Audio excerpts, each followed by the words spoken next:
ಇಲ್ಲ ನನ್ನ ಸ್ಪರ್ಧಾ ಮಿತ್ರರು ಕೂಡ ಇಂದಿನ ವಿಜ್ಞಾನ ತರಗತಿಗೆ ಸ್ವಾಗತ. ಇವತ್ತು ಈಗಾಗಲೇ ನಿನ್ನೆ ಫಿಸಿಕ್ಸ್ ಟಾಪಿಕ್ಸ್ ಎಲ್ಲ ಕಂಪ್ಲೀಟ್ ಆಗಿತ್ತು. ಯಾವುದು 45 ಡೇಸ್ ಚಾಲೆಂಜಲ್ಲಿ ನಮಗೆ ಫಿಸಿಕ್ಸ್ ಕಂಪ್ಲೀಟ್ ಆಗಿತ್ತು. ಇವತ್ತಿಂದ ನಾವು ಬಯಾಲಜಿನ ನೋಡ್ತಾ ಹೋಗೋಣ. ಬಯಾಲಜಿಯನ್ನ ನೋಡ್ತಾ ಹೋಗೋಣ. ಅಂದರೆ ನಾವು ಜೀವಶಾಸ್ತ್ರ ಅಂತ ಕರಿತಾ ಹೋಗ್ತೀವಿ. ಓಕೆ, ಜೀವಶಾಸ್ತ್ರ ಅಂದಾಗ ಇಲ್ಲಿ ಜೀವ ಇರ್ತಕ್ಕಂಥ ಪ್ರಾಣಿಗಳ ಬಗ್ಗೆ ಅಧ್ಯಯನ ಮಾಡ್ತಾ ಹೋಗ್ತೀವಿ. ಹೌದಾ? ಪ್ರಾಣಿ ಆಗಿರ್ಬೋದು ಅಥವಾ ಸಸ್ಯ ಆಗಿರ್ಬೋದು. ಪ್ರಾಣಿ ಅಂದಾಗ ಪ್ರಾಣಿ, ಪಕ್ಷಿ, ಮನುಷ್ಯ ಎಲ್ಲ ಬಂದ.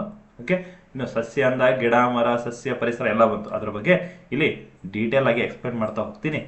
ಇದನ್ನ ನೋಟ್ ಮಾಡ್ಕೊಂಡು ಇಲ್ಲಿ ಮೊದಲೇ ಚಾಪ್ಟರ್ ಯಾವುದು? ಓಕೆ, ಇಲ್ಲಿ 4G ಸೈನ್ಸ್ ಅಂಡ್ ಟೆಕ್ನಾಲಜಿ ಪುಸ್ತಕ ಈಗಾಗಲೇ ಹೊಸ ಅಡಿಷನ್ ಬಂದಿದೆ. ನಿನ್ನೆ ಕ್ಲಾಸಲ್ಲಿ ಹೇಳಿದ್ದೀನಿ. ಯಾರ್ಯಾರಿಗೆ ಬೇಕು ಆಥರ್ ನಂಬರ್ನ ಕೊಟ್ಟಿರ್ತೀನಿ, 8050543671 ಅಂತ, ಅಥವಾ ನೀವು 7483314717 ಅನ್ನುವಂಥ ಸೆಕೆಂಡ್ ನಂಬರಿಗೆ ಕೂಡ ಕಾಲ್ ಮಾಡ್ಬೋದು. ಇದು ಫ್ರೀ ಹೋಮ್ ಡೆಲಿವರಿ ಕೊಡ್ತಾರೆ. ಫ್ರೀ ಹೋಮ್ ಡೆಲಿವರಿ ಇರುತ್ತೆ. ಪೋಸ್ಟ್ ಮುಖಾಂತರ ನಿಮಗೆ ಕಳಿಸ್ತಾರೆ. ಪೋಸ್ಟ್ ಮಾಡಿದ ತಕ್ಷಣ ನಿಮಗೆ ಟ್ರ್ಯಾಕಿಂಗ್ ಐಡಿ ಕೂಡ ಕಳಿಸ್ಕೊಡ್ತಾರೆ. ಇದು ಇತ್ತೀಚೆಗೆ 7th ಎಡಿಷನ್ ಇದೆ, ಬಟ್ ಇದಲ್ಲ 8th ಎಡಿಷನ್ ಇದೆ. ಇದು ಹಳೆ PPT, ಹಾಗಾಗಿ 8th ಎಡಿಷನ್ ಬಂದಿದೆ. ಈ 8th ಎಡಿಷನ್ಲಿ ಕಲರ್ಫುಲ್ ಆಗಿದೆ ಬುಕ್ಕು, ಹಾಗಾಗಿ ಇದು ಇನ್ನೂ ಹೆವಿ ಕಂಟೆಂಟ್ ಅನ್ನ ಹಾಕಿ ಕೊಟ್ಟಿದ್ದಾರೆ. ಓಕೆ, ನೀವು ಒಂದ್ಸರಿ 4G science technology YouTube channel ಹೋಗಿ ನೋಡಿದ್ರೆ ಏನು ವಿಶೇಷ ಇದೆ ಅಂತೇಳಿ ರವಿ HM ಸರ್ ಅವರು ಅದನ್ನ ಇನ್ ಡೀಟೇಲ್ ಎಕ್ಸ್ಪ್ಲೇನ್ ಮಾಡಿದ್ದಾರೆ. ಇದರ MRP ಏನಿದೆ, MRP ಎಷ್ಟಿದೆ? MRP 589 ಇದೆ. ಆದರೆ ಡಿಸ್ಕೌಂಟ್ ಪ್ರೈಸ್ ಅಂತ ಕೇಳಿದ್ರೆ ಇದು ಎಷ್ಟಕ್ಕೆ ಸಿಗುತ್ತೆ? 419 ರೂಪಾಯಿಗೆ ಫ್ರೀ ಹೋಮ್ ಡೆಲಿವರಿ ಚಾರ್ಜ್ ತಗೋದಿಲ್ಲ. 419 ರೂಪಾಯಿಗೆ ಕಳಿಸ್ಕೊಡ್ತಾರೆ. ಯಾವುದಾದ್ರು 2 ನಂಬರ್ಗೆ ಕಾಲ್ ಮಾಡಿ. ಓಕೆ, ಇಲ್ಲಿ ಸಿಲೆಬಸ್ ಬರ್ತಾರೆ. ಇವತ್ತಿನ ಸಿಲೆಬಸ್ ಏನು? ಇವತ್ತಿನ ಟಾಪಿಕ್ ಯಾವುದು? ಜೀವಕೋಶಗಳ ಅಧ್ಯಯನ. ಓಕೆ, ಸ್ಟಡಿ ಆಫ್ ಸೆಲ್ಸ್ ಅಂತ ಕರಿತಾ ಹೋಗ್ತೀವಿ. ಓಕೆ, ಜೀವಕೋಶಗಳ ಅಧ್ಯಯನ ಅಂತ ಕರಿತೀವಿ. ಹಾಗಾದ್ರೆ ಈ ಜೀವಕೋಶಗಳ ಅಧ್ಯಯನ ಅಂದಾಗ ಈ ಜೀವಿಗಳೆಲ್ಲವೂ ಏನಾಗ್ತವೆ? ಜೀವಕೋಶಗಳೆಂಬ ನಮ್ಮ ಮೊದಲೇದಾಗಿ ನಮ್ಮ ದೇಹ ಅಂದಾಗ, ನಮ್ಮ ಒಬ್ಬ ಮನುಷ್ಯ ಅಂದಾಗ ಅಥವಾ ಮಾನವ ಅಂದಾಗ ದೇಹ ಹೇಗೆ ಮಾಡಲ್ಪಟ್ಟಿದೆ? ಚಿಕ್ಕ ಚಿಕ್ಕ ಜೀವಕೋಶಗಳಿಂದ ಮಾಡಲ್ಪಟ್ಟಿದೆ. ಓಕೆ, ಚಿಕ್ಕ ಚಿಕ್ಕ ಜೀವಕೋಶಗಳಿಂದ ಆಗಿದೆ. ಚಿಕ್ಕ ಚಿಕ್ಕ ಜೀವಕೋಶಗಳೆಲ್ಲ ಸೇರ್ಕೊಂಡು ಅಂಗಾಂಶ ಆಗಿದಾವೆ. ಅಂಗಾಂಶಗಳೆಲ್ಲ ಸೇರ್ಕೊಂಡು ಆ ಗುಂಪು ಅಂಗವ್ಯೂಹ ಆಗಿದೆ. ಅಂಗ ಆಗಿದೆ. ಅಂಗ ಎಲ್ಲ ಸೇರ್ಕೊಂಡು ಅಂಗವ್ಯೂಹ ಆಗಿದೆ. ಓಕೆ, ಆ ಅಂಗವ್ಯೂಹ ಎಲ್ಲವೂ ಸೇರ್ಕೊಂಡು ಏನಾಗಿದೆ? ಒಂದು ಜೀವಿಯಾಗಿ ಮಾರ್ಪಟ್ಟಿದೆ. ಓಕೆ ಓಕೆ ಇಲ್ಲಿ ಒಬ್ಬ ಮನುಷ್ಯನ ದೇಹ ಸೃಷ್ಟಿಯಾಗಬೇಕು ಅಂದ್ರೆ, ಅಥವಾ ಒಂದು ಅಂಗ ಸೃಷ್ಟಿಯಾಗಬೇಕು ಅಂದ್ರೆ ಜೀವಕೋಶಗಳ ಕೆಲಸ ಇರಲೇಬೇಕು. ಓಕೆ, ಚಿಕ್ಕ ಚಿಕ್ಕ ಜೀವಕೋಶಗಳು, ಅದನ್ನ ನಾವು ಸೆಲ್ಸ್ ಅಂತ ಕರಿತಾ ಹೋಗ್ತೀವಿ. ಹಾಗಾದ್ರೆ ಈ ಜೀವಿಗಳೆಲ್ಲ ಹೆಂಗ್ ಮಾಡಲ್ಪಟ್ಟಿರ್ತವೆ? ಜೀವಕೋಶಗಳೆಂಬ ಚಿಕ್ಕ ಚಿಕ್ಕ ಘಟಕಗಳಿಂದ ಮಾಡಲ್ಪಟ್ಟಿರ್ತವೆ. ಹಾಗಾದ್ರೆ ಜೀವಿ ಅಂದಾಗ ಜೀವಿಯ ರಚನಾತ್ಮಕ ಮತ್ತು ಕಾರ್ಯಾತ್ಮಕ ಘಟಕವನ್ನ ನಾವೇನಂತ ಕರಿತೀವಿ? ಅದಕ್ಕೆ ನಾವು ಜೀವಕೋಶ ಅಂತ ಕರಿತೀವಿ. ಜೀವಕೋಶ ಅಂದಾಗ ನಾವು ಜೀವಿಯ ರಚನಾತ್ಮಕ ಮತ್ತು structural and functional unit of structural and functional unit of cell ಅಂತ ಕರಿತಾ ಹೋಗ್ತೀವಿ. ಯಾವುದು? ಜೀವಿಯ ರಚನಾತ್ಮಕ ಕಾರ್ಯಾತ್ಮಕ ಘಟಕವೇ ಜೀವಕೋಶ ಅಂತ ಹೇಳ್ತೀವಿ. ಹಾಗಾದ್ರೆ ಈ ಜೀವಕೋಶ ಅಂದಾಗ ಜೀವಿಯ ಮೂಲ ಘಟಕ. ಜೀವಿ ಉತ್ಪತ್ತಿ ಆಗ್ಬೇಕು ಅಂದ್ರೆ ಜೀವಿ ಇರಬೇಕು, ರಚನೆ ಇರಬೇಕು, ಕೆಲಸ ಮಾಡಬೇಕು, ಫಂಕ್ಷನ್ ಮಾಡಬೇಕು ಅಂದ್ರೆ ಅದು ಜೀವಕೋಶಗಳು ಬೇಕೇ ಬೇಕು. ಹಾಗಾದ್ರೆ ಜೀವಕೋಶದ ಆವಿಷ್ಕಾರ, ಈ ಜೀವಕೋಶ ಅಂದಾಗ ಸೆಲ್ ಅಂತ ಕರಿತೀವಿ. ಹೂ ಫೌಂಡ್ ಸೆಲ್ ಫಸ್ಟ್ ಅಂತ ಕರಿತಾ ಹೋಗ್ತೀವಿ. ಜೀವಕೋಶದ ಆವಿಷ್ಕಾರ ಯಾರು ಮಾಡ್ತಾರೆ? ರಾಬರ್ಟ್ ಹುಕ್ ಅನ್ನುವಂಥ ವಿಜ್ಞಾನ ಏನ್ ಮಾಡ್ತಾನೆ? 1665ರಲ್ಲಿ. ಓಕೆ, 1665ರಲ್ಲಿ ರಾಬರ್ಟ್ ಹುಕ್ ಅನ್ನುವಂಥ ವಿಜ್ಞಾನಿ ಜೀವಕೋಶಗಳ ಆವಿಷ್ಕಾರವನ್ನ ಮಾಡ್ತಾನೆ. ಹಾಗಾದ್ರೆ ಇಲ್ಲಿ ನೀವಾಗ್ಲೇ ಓದಿದ್ದೀರಿ. ಓಕೆ, ಇಲ್ಲಿ ಸ್ವಲ್ಪ ನಾನು ಸ್ಪೀಡಾಗಿ ಹೇಳ್ತಾ ಹೋಗ್ತೀನಿ. ಓಕೆ, ಹಾಗಾದ್ರೆ ಈ ಜರ್ಮನಿಯ ಸಸ್ಯಶಾಸ್ತ್ರಜ್ಞ ಆಗಿರ್ತಕ್ಕಂಥ ಸ್ಲೀಡನ್ ಏನ್ ಮಾಡ್ತಾನೆ? ಸ್ಲೀಡನ್ ಮತ್ತು ಶ್ವಾನ್. ಓಕೆ, ಇದು ಸ್ವಾನ್ ಅಲ್ಲ, ಶ್ವಾನ್. ಸ್ಲೀಡನ್ ಮತ್ತು ಶ್ವಾನ್ ಅನ್ನೋಂಥ ಇಬ್ಬರು ವಿಜ್ಞಾನಿಗಳು ಏನ್ ಮಾಡ್ತಾರೆ 1839ರಲ್ಲಿ 1839ರಲ್ಲಿ ಏನ್ ಮಾಡ್ತಾರೆ ಈ ಜೀವಕೋಶಗಳ ಸಿದ್ಧಾಂತವನ್ನ ಮಂಡಿಸ್ತಾರೆ. ಓಕೆ, ಜೀವಕೋಶಗಳ ಸಿದ್ಧಾಂತ ಅಂತ ಹೇಳ್ತಾವೆ. ಹಾಗಾದ್ರೆ ಯಾವುದು ಜೀವಕೋಶದ ಸಿದ್ಧಾಂತಕ್ಕೆ ಹೊರತಾಗಿದೆ ಅಂತ ಪ್ರಶ್ನೆ ಕೇಳ್ತಾನೆ. ಯಾವುದು ಜೀವಕೋಶದ ಸಿದ್ಧಾಂತಕ್ಕೆ ಹೊರತಾಗಿದೆ ಅಂದ್ರೆ ಅದು ವೈರಸ್ಗಳು. ಯಾಕೆ ಅಂದ್ರೆ ಇವು ಅಸೆಲ್ಯುಲಾರ್ ಆರ್ಗ್ಯಾನಿಸಮ್, ಅಸೆಲ್ಯುಲಾರ್ ಆರ್ಗ್ಯಾನಿಸಮ್ಸ್ ಅಂತ ಕರಿತೀವಿ, ಅಥವಾ ಅಕೋಶೀಯ ಜೀವಿಗಳು, ಅಕೋಶೀಯ ಜೀವಿಗಳಂತ ಕರಿತೀವಿ. ಹಾಗಾಗಿ ಇವುಗಳನ್ನ ಯಾವುದರಿಂದ ಕೋಶೀಯ ಸಿದ್ಧಾಂತದಿಂದ ಹೊರಗೆ ಇಟ್ಟಿದ್ದಾರೆ. ಓಕೆ, ಅರ್ಥ ಆಯ್ತಾ? ಇದನ್ನು ನಾವು ಏನಂತ ಕರಿತೀವಿ, ವೈರಸ್ಗಳು ಅಂತ ಕರಿತೀವಿ. ಯಾಕೆ ಹೊರಗಡೆ ಇಟ್ಟಿದ್ದಾರೆ ವೈರಸ್ಗಳು ಅಂತ ಕೇಳಿದ್ರೆ ಅವುಗಳು ಅಸೆಲ್ಯುಲಾರ್ ಆರ್ಗಾನಿಸಮ್ಸ್ ಅಥವಾ ಅಕೋಶೀಯ ಜೀವಿಗಳಂತ ಕರಿತಾ ಹೋಗ್ತೀವಿ. ಹಾಗಾದ್ರೆ ಇವು ಏನ್ ಹೇಳ್ತವೆ ಅಂತ ಕೇಳಿದ್ರೆ ಇದು ಕೋಶೀಯ ಸಿದ್ಧಾಂತ ಏನ್ ಹೇಳುತ್ತೆ, ಜೀವಕೋಶ ಸಿದ್ಧಾಂತ ಅಥವಾ ನಾವು ಕೋಶೀಯ ಸಿದ್ಧಾಂತ ಅಂತ ಕರಿತೀವಿ, ಕೋಶೀಯ ಸಿದ್ಧಾಂತ ಅಂತ ಕರಿತೀವಿ. ಇದು ಏನ್ ಹೇಳುತ್ತೆ ಅಂತ ಪ್ರಶ್ನೆ ಕೇಳ್ತಾನೆ. ಜೀವಿಗಳಂದಾಗ ದೇಹ ಒಂದು ಅಥವಾ ಎರಡು ಕೋಶಗಳಿಂದ ಮಾಡಲ್ಪಟ್ಟಿರುತ್ತೆ ಅಂತ ಹೇಳುತ್ತೆ. ಹಾಗಾದ್ರೆ ಇಲ್ಲಿ ಕೋಶೀಯ ಸಿದ್ಧಾಂತ ಏನ್ ಹೇಳುತ್ತೆ, ಜೀವಕೋಶ ಅಂದಾಗ ಅಥವಾ ಜೀವಿಗಳ ದೇಹ ಅಂದಾಗ ಒಂದು ಅಥವಾ ಎರಡು ಜೀವಕೋಶಗಳಿಂದ ಮಾಡಲ್ಪಟ್ಟಿರುತ್ತೆ. ಹಾಗಾದ್ರೆ ಏಕಕೋಶೀಯ ಜೀವಿಗಳಿಗೆ ಉದಾಹರಣೆ ಹೇಳೋದಾದ್ರೆ ಅಮೀಬಾ ಹೇಳ್ಬೋದು, ನೆಕ್ಸ್ಟ್ ಯೂಗ್ಲೀನಾ ಹೇಳ್ಬೋದು, ನೆಕ್ಸ್ಟ್ ಯಾವ್ದು ಹೇಳ್ಬೋದು, ಪ್ಯಾರಾಮೀಷಿಯಂ ಅನ್ನ ಹೇಳ್ಬೋದು. ಹೌದಾ? ಇವುಗಳನ್ನ ನಾವು ಏನಂತ ಕರಿತಾ ಹೋಗ್ತೀವಿ ಅಂತ ಕೇಳಿದ್ರೆ ಇವುಗಳನ್ನ ನಾವು ಏಕಕೋಶೀಯ ಜೀವಿಗಳಿಗೆ ಉದಾಹರಣೆ ಅಂತ ಹೇಳ್ತೇವೆ. ಇಲ್ಲಿ ಅಮೀಬಾ ಅಂದಾಗ ನಿರ್ದಿಷ್ಟ ಆಕಾರ ಇರುವುದಿಲ್ಲ. ಓಕೆ, ಅರ್ಥ ಆಯ್ತಾ? ಹಾಗಾದ್ರೆ ಅತ್ಯಂತ ಏಕಕೋಶಿ ಜೀವಿ ಯಾವುದು ಅಂತ ಕೇಳ್ತಾನೆ, ಅದು ಅಮೀಬಾ ಅಂತ ಹೇಳ್ಬೇಕು. ಹಾಗಾದ್ರೆ ಸಸ್ಯ ಮತ್ತು ಪ್ರಾಣಿಗಳ ನಡುವಿನ ಕೊಂಡಿ ಯಾವುದು ಅಂತ ಕೇಳಿದ್ರೆ ಅದು ಯೂಗ್ಲಿನಾ. ಸಸ್ಯ ಮತ್ತು ಪ್ರಾಣಿಗಳ ನಡುವಿನ ಕೊಂಡಿ, ಸಸ್ಯ ಮತ್ತು ಪ್ರಾಣಿಗಳ ನಡುವಿನ ಕೊಂಡಿ ಅಂತ ಹೇಳ್ತೀವಿ. ಹಾಗಾದ್ರೆ ಇಲ್ಲಿ ನೆಕ್ಸ್ಟ್ ಇನ್ನೂ ಏನು ಹೇಳ್ಬೋದು ಅಂದ್ರೆ ಯಾಕೆ ಸಸ್ಯ ಮತ್ತು ಪ್ರಾಣಿಗಳ ನಡುವಿನ ಕೊಂಡಿ ಅಂತ ಕರೀತಾರೆ ಅಂತ ಕೇಳಕ್ ಹೋದಾಗ ಇದರಲ್ಲಿ ಏನಿರುತ್ತೆ ಅಂತ ಕೇಳ್ತಾನೆ. ಯಾಕೆ ಅಂದ್ರೆ ಯೂಗ್ಲಿನಾದಲ್ಲಿ ಕ್ಲೋರೋಪ್ಲಾಸ್ಟ್ ಕಂಡು ಬರುತ್ತೆ.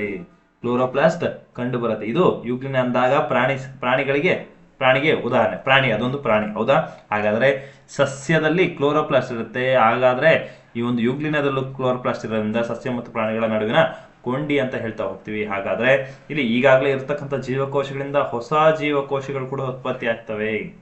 ಒಂದು ಜೀವಕೋಶ ಅಂದಾಗ ಒಂದು ಜೀವಕೋಶ ಅಂದಾಗ ಆ ಜೀವಕೋಶ ಹೆಂಗೆ ಈಗ ಆಗ್ಲೇ ಹಳೆ ಜೀವಕೋಶ ಇರುತ್ತೆ ಅನ್ಕೊಳ್ಳಿ. ಒಂದರಿಂದ ಎರಡು ಜೀವಕೋಶಗಳು ಹೆಂಗ್ ಮಾಡಲ್ಪಡ್ತವೆ ಅಂದ್ರೆ ಇದು ಕೋಶ ವಿಭಜನೆ ಆಗುತ್ತೆ. ಕೋಶ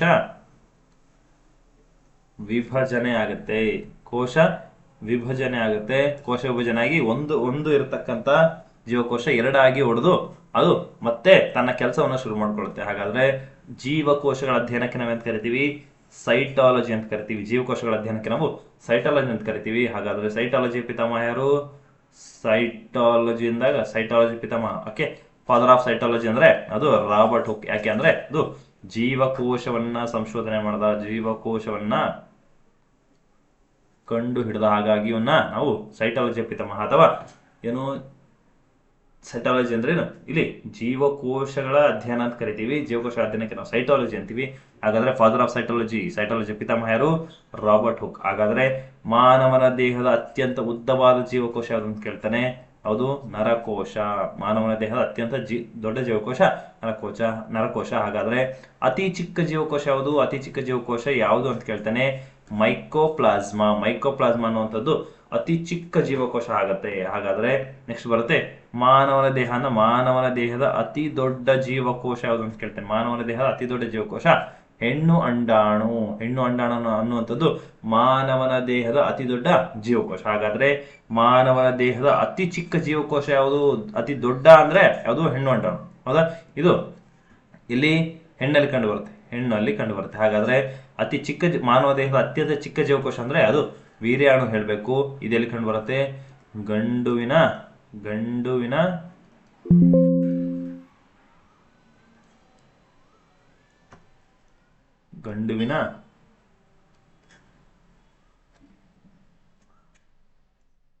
ಗಂಡುವಿನ ವೀರ್ಯಾಣುವಿನಲ್ಲಿ ಕಂಡುಬರುತ್ತೆ. ಸರಿ, ಯಾವುದು? ಗಂಡುವಿನ ವೃಷಣಗಳಲ್ಲಿ ಕಂಡುಬರುತ್ತೆ. ಹಾಗಾದ್ರೆ ಈ ಎರಡು ಜೀವಕೋಶಗಳ ಒಂದು ಜೀವಕೋಶ ಅಂದಾಗ ಅಥವಾ ಎರಡು ಜೀವಕೋಶಗಳ ನಡುವೆ ಇರ್ತಕ್ಕಂಥ ಮಧ್ಯೆ ಸಂಪರ್ಕ ಕಲ್ಪಿಸ್ತಕ್ಕಂತಹ ಭಾಗ ಯಾವುದು ಅಂತ ಕೇಳ್ತಾನೆ. ಅದನ್ನ ನಾವು ಡೆಸ್ಮೋಸೋಮ್ ಅಂತ ಹೇಳಬೇಕು. ಯಾವುದು? ಡೆಸ್ಮೋಸೋಮ್ಸ್. ಹಾಗಾದ್ರೆ ಇಲ್ಲಿ ಲ್ಯಾಂಗರ್ಹಾನ್ಸ್ ಕಿರುದ್ವೀಪಗಳಂತ ಬರ್ತಾ ಹೋಗುತ್ತೆ. ಓಕೆ, ಇದ್ರ ಕೆಲಸ ಏನು ಅಂತ ಕೇಳ್ತಾನೆ. ಬೀಟಾ ಜೀವಕೋಶಗಳ ಉತ್ಪಾದನೆ ಮಾಡುತ್ತೆ. ಹಾಗಾದ್ರೆ ಪ್ರಶ್ನೆ ಏನ್ ಕೇಳ್ತಾನೆ, ಇಲ್ಲಿ ಇನ್ಸುಲಿನ್ ಉತ್ಪಾದನೆ ಯಾವ ಭಾಗದ, ನಮ್ಮ ದೇಹದ ಯಾವ ಭಾಗದಲ್ಲಿ ಇನ್ಸುಲಿನ್ ಉತ್ಪಾದನೆ ಆಗುತ್ತೆ ಅಂತ ಪ್ರಶ್ನೆ ಕೇಳ್ತಾನೆ. ಅಥವಾ ಯಾವುದು? ಲ್ಯಾಂಗರ್ಹಾನ್ಸ್ ಕಿರುದ್ವೀಪಗಳಿಂದ ಆಗಿ ಪ್ಯಾನ್ಕ್ರಿಯಾಸ್, ಏನು ಲ್ಯಾಂಗರ್ಹಾನ್ಸ್ ಕಿರುದ್ವೀಪಗಳಲ್ಲಿ ಕಂಡು ಬರ್ತವೆ, ಪ್ಯಾನ್ಕ್ರಿಯಾಸ್ನ ಒಳಗಡೆ ಕಂಡು ಬರುತ್ತೆ. ಹಾಗಾದ್ರೆ ಇದ್ರ ಒಳಗಡೆ ನಮಗೆ ಇನ್ಸುಲಿನ್ ಉತ್ಪಾದಿಸಕ್ಕೆ ಕಾರಣ ಆಗಿರ್ತಕ್ಕಂಥ ಕೋಶಗಳು ಯಾವ ಅಂತ ಕೇಳ್ತೇನೆ. ಅದು ಬೀಟಾ ಕೋಶಗಳು, ಬೀಟಾ ಸೆಲ್ಸ್ ಅಂತ ಹೇಳ್ಬೇಕು. ಅರ್ಥ ಆಯ್ತಾ? ಇದನ್ನ ನಾವು ಸರಿಯಾಗಿ ನೆನ್ಪಿಟ್ಕೋಬೇಕು. ಅರ್ಥ ಆಯ್ತಾ?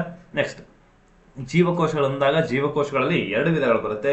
ಒಂದು ಪ್ರೊಕ್ಯಾರಿಯೋಟಿಕ್, ಇನ್ನೊಂದು ಯುಕ್ಯಾರಿಯೋಟಿಕ್ ಜೀವಕೋಶಗಳು ಅಂತ ಬರುತ್ತೆ. ಹಾಗಾದ್ರೆ ಪ್ರೊಕ್ಯಾರಿಯೋಟಿಕ್ ಅಂದ್ರೆ ಏನು? ನಿರ್ದಿಷ್ಟವಾದ ಕೋಶ ಕೇಂದ್ರ ಇರುತ್ತೆ ಮತ್ತು ಕೋಶ ಕೇಂದ್ರ ಪೊರೆ ಇರುತ್ತೆ. ಯಾವುದಕ್ಕೆ? ಪ್ರೊಕ್ಯಾರಿಯೋಟಿ ಅಂದಾಗ ನಿರ್ದಿಷ್ಟವಾದ ಸ್ಪೆಸಿಫಿಕ್ ಆಗಿ ಕೋಶ ಕೇಂದ್ರ ಇರುತ್ತೆ ಮತ್ತು ಕೋಶ ಪೊರೆ ಇರುತ್ತೆ. ಅದಕ್ಕೆ ನಾವೇನಂತ ಕರಿತೀವಿ? ಕೋಶ ಕೇಂದ್ರ ಮತ್ತು ಕೋಶ ಕೇಂದ್ರ ಪೊರೆ ಇರೋದಿಲ್ಲ. ಯಾವುದಕ್ಕೆ? ಪ್ರೊಕ್ಯಾರಿಯೋಟಿಕ್. ಅರ್ಥ ಆಯ್ತಾ? ಹಾಗಾಗಿ ನಾವು ಇದನ್ನ ಪ್ರೊಕ್ಯಾರಿಯೋಟಿಕ್ ಜೀವಕೋಶ ಅಂತ ಕರಿತೀವಿ. ಯಾವುದನ್ನ ಉದಾಹರಣೆ ನಾವು ಬ್ಯಾಕ್ಟೀರಿಯಾವನ್ನ ಪರ್ಫೆಕ್ಟ್ ಎಕ್ಸಾಂಪಲ್ ಆಗಿ ಕೊಡ್ಬೋದು. ಯಾವುದಕ್ಕೆ? ಪ್ರೊಕ್ಯಾರಿಯೋಟಿಕ್ ಜೀವಕೋಶಕ್ಕೆ.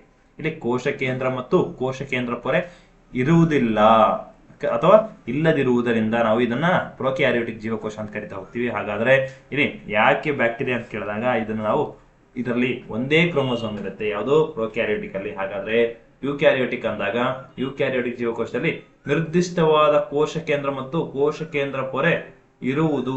ಅಂದ್ರೆ ಇದರಲ್ಲಿ ಏನಾಗುತ್ತೆ? ನಿರ್ದಿಷ್ಟವಾಗಿರತಕ್ಕಂತ ಸ್ಪೆಸಿಫಿಕ್ ಆಗಿ ನಮಗೆ ಕೋಶ ಕೇಂದ್ರ ಮತ್ತು ಕೋಶ ಕೇಂದ್ರ ಪೊರೆ ಕಂಡು ಬರುತ್ತೆ. ಉದಾಹರಣೆಗೆ ನಾವು ಸಸ್ಯ ಜೀವಕೋಶವನ್ನು ಕೊಡ್ಬೋದು ಮತ್ತು ಪ್ರಾಣಿ ಜೀವಕೋಶವನ್ನು ಎರಡನ್ನೂ ಕೊಟ್ಟು ಯುಕ್ಯಾರಿಯೋಟಿಕ್ ಅನ್ನ ಏನೋ ಉದಾಹರಣೆಗೆ ಕೊಡ್ಬೋದು. ಯಾವ್ದನ್ನ? ಯುಕ್ಯಾರಿಯೋಟಿಕ್ ಜೀವಕೋಶಕ್ಕೆ ಸಸ್ಯ ಜೀವಕೋಶ ಮತ್ತು ಪ್ರಾಣಿ ಜೀವಕೋಶವನ್ನ ನಾವು ಎಕ್ಸಾಂಪಲ್ ಆಗಿ ಕೊಡ್ಬೋದು. ಓಕೆ, ಅರ್ಥ ಆಯ್ತಾ? ಹಾಗಾದ್ರೆ ಯಾವುದೇ ಒಂದು ಜೀವಕೋಶ ಇಲ್ಲಿ ಡಯಾಗ್ರಾಮ್ ಅಲ್ಲಿ ತೋರಿಸಿರೋ ತರ ಇದನ್ನ ನಾವು ಏನಂತ ಕರಿತೀವಿ? ಇದನ್ನ ನಾವು ಪ್ಲಾಂಟ್ ಸೆಲ್ ಅಂತ ಕರಿತೀವಿ. ಇದನ್ನ ನಾವು ಅನಿಮಲ್ ಸೆಲ್ ಅಂತ ಕರಿತೀವಿ. ಅನಿಮಲ್ ಸೆಲ್ ಅಂತ ಕರಿತಾ ಹೋಗ್ತೀವಿ. ಅಂದ್ರೆ ಪ್ರಾಣಿ ಜೀವಕೋಶ ಮತ್ತು ಸಸ್ಯ ಜೀವಕೋಶಗಳು ಹೆಂಗಿರ್ತವೆ ಅಂತ ಸ್ಟ್ರಕ್ಚರ್ ತೋರಿಸಿದೀನಿ. ಅದರ ಡಿಫರೆನ್ಸ್ ಬರ್ತಕ್ಕಂತ ನೆಕ್ಸ್ಟ್ ಸ್ಲೈಡ್ ಗಳಲ್ಲಿ ಹೇಳ್ತಾ ಹೋಗ್ತೀನಿ. ಯಾವುದು ಪ್ರಾಣಿ ಮತ್ತು ಸಸ್ಯ ಜೀವಕೋಶಗಳ ನಡುವೆ ಏನೇನು ಡಿಫರೆನ್ಸ್ ಇರುತ್ತೆ ಅಂತ. ಇಲ್ಲಿ ನೆಕ್ಸ್ಟ್ ಸಸ್ಯ ಜೀವಕೋಶಗಳು ಅಂದಾಗ ಸಸ್ಯ ಜೀವಕೋಶಗಳಲ್ಲಿ ಏನಾಗುತ್ತೆ?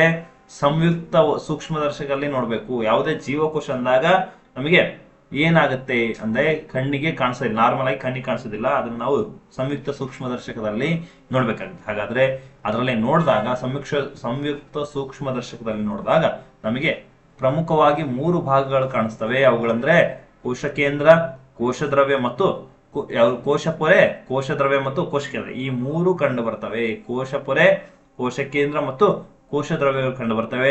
ಅವುಗಳನ್ನ ಒಂದೊಂದಾಗಿ ನೋಡ್ತಾ ಹೋಗೋಣ. ಮೊದಲನೇದಾಗಿ ಬರುತ್ತೆ ಕೋಶ ಪೊರೆ ಅಥವಾ ಸೆಲ್ ವಾಲ್ ಅಂತ ಕರಿತಾ ಹೋಗ್ತೀವಿ, ಅಥವಾ ಸೆಲ್ ಮೆಂಬ್ರೇನ್ ಅಂತ ಕರಿತೀವಿ.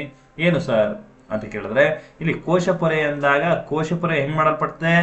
ಲಿಪಿಡ್, ಫಾಸ್ಫೋಲಿಪಿಡ್ ಮತ್ತು ಪ್ರೋಟೀನ್ ಗಳಿಂದ ಮಾಡಲ್ಪಟ್ಟಿದೆ. ಯಾವುದು?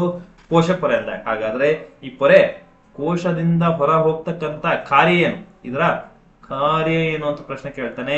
ಕಾರ್ಯ ಈ ಒಂದು ಜೀವಕೋಶದ ಒಳಗಡೆ ಮತ್ತು ಹೊರಗಡೆ ಹೋಗ್ತಕ್ಕಂತ ವಸ್ತುಗಳನ್ನ ಚಲನೆಯನ್ನ ನಿಯಂತ್ರಣ ಮಾಡುತ್ತೆ. ಓಕೆ, ಹೊರ ಬರುವ ಮತ್ತು ಒಳ ಬರುವ ವಸ್ತುಗಳ ಚಲನೆಯನ್ನ ನಿಯಂತ್ರಣ ಮಾಡುತ್ತೆ. ಯಾವುದು? ಕೋಶ ಕೇಂದ್ರ ಅಂದಾಗ. ಅರ್ಥ ಆಯ್ತಾ? ಹಾಗಾದ್ರೆ ಒಂದು ಕೋಶ ಕೇಂದ್ರ ಅಂತ ಕರೆದೆ, ಸೆಲ್ ಮೆಂಬ್ರೇನ್ ಅಂತ ಕರೆದೆ.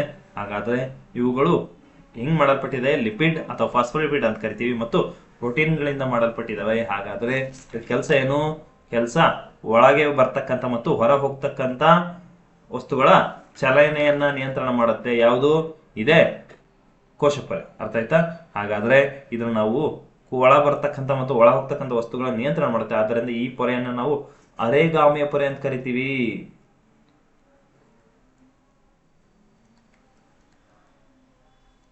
ಅರೆಗಾಮಿಯ ಪೊರೆ ಅಂತ ಕರಿತಾ ಹೋಗ್ತೀವಿ, ಅಥವಾ ನಾವು ಇಂಗ್ಲಿಷ್ ಅಲ್ಲಿ ಸೆಮಿ ಪರ್ಮಿಯೇಬಲ್ ಮೆಂಬ್ರೇನ್ ಅಂತ ಕರಿತಾ ಹೋಗ್ತೀವಿ, ಸೆಮಿ ಪರ್ಮಿಯೇಬಲ್ ಮೆಂಬ್ರೇನ್ ಅಂತ ಕರಿತಾ ಹೋಗ್ತೀವಿ.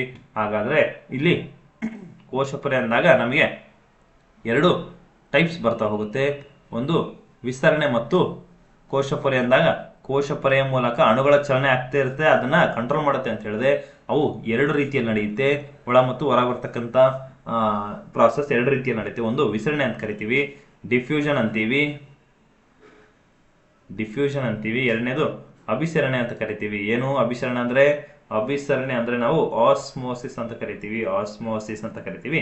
ಇಲ್ಲಿ ಮೊದಲೇದಾಗಿ ಒಂದೊಂದನ್ನು ನೋಡ್ತಾ ಹೋದಾಗ ಮೊದಲೇದಾಗಿ ವಿಸರಣೆ ಅಂತ ಕರಿತೀವಿ ಅಥವಾ ಡಿಫ್ಯೂಷನ್ ಅಂತ ಕರಿತೀವಿ. ಪ್ರಸರಣ ಅಂತ ವಿಸರಣೆ ಅಂದ್ರೂ ಒಂದೇನೆ, ಪ್ರಸರಣ ಅಂದ್ರೂ ಕೂಡ ಒಂದೇನೆ. ಹಾಗಾದ್ರೆ ಇಂಗ್ಲಿಷ್ ಅಲ್ಲಿ ನಾವು ಡಿಫ್ಯೂಷನ್ ಅಂತ ಕರಿತೀವಿ.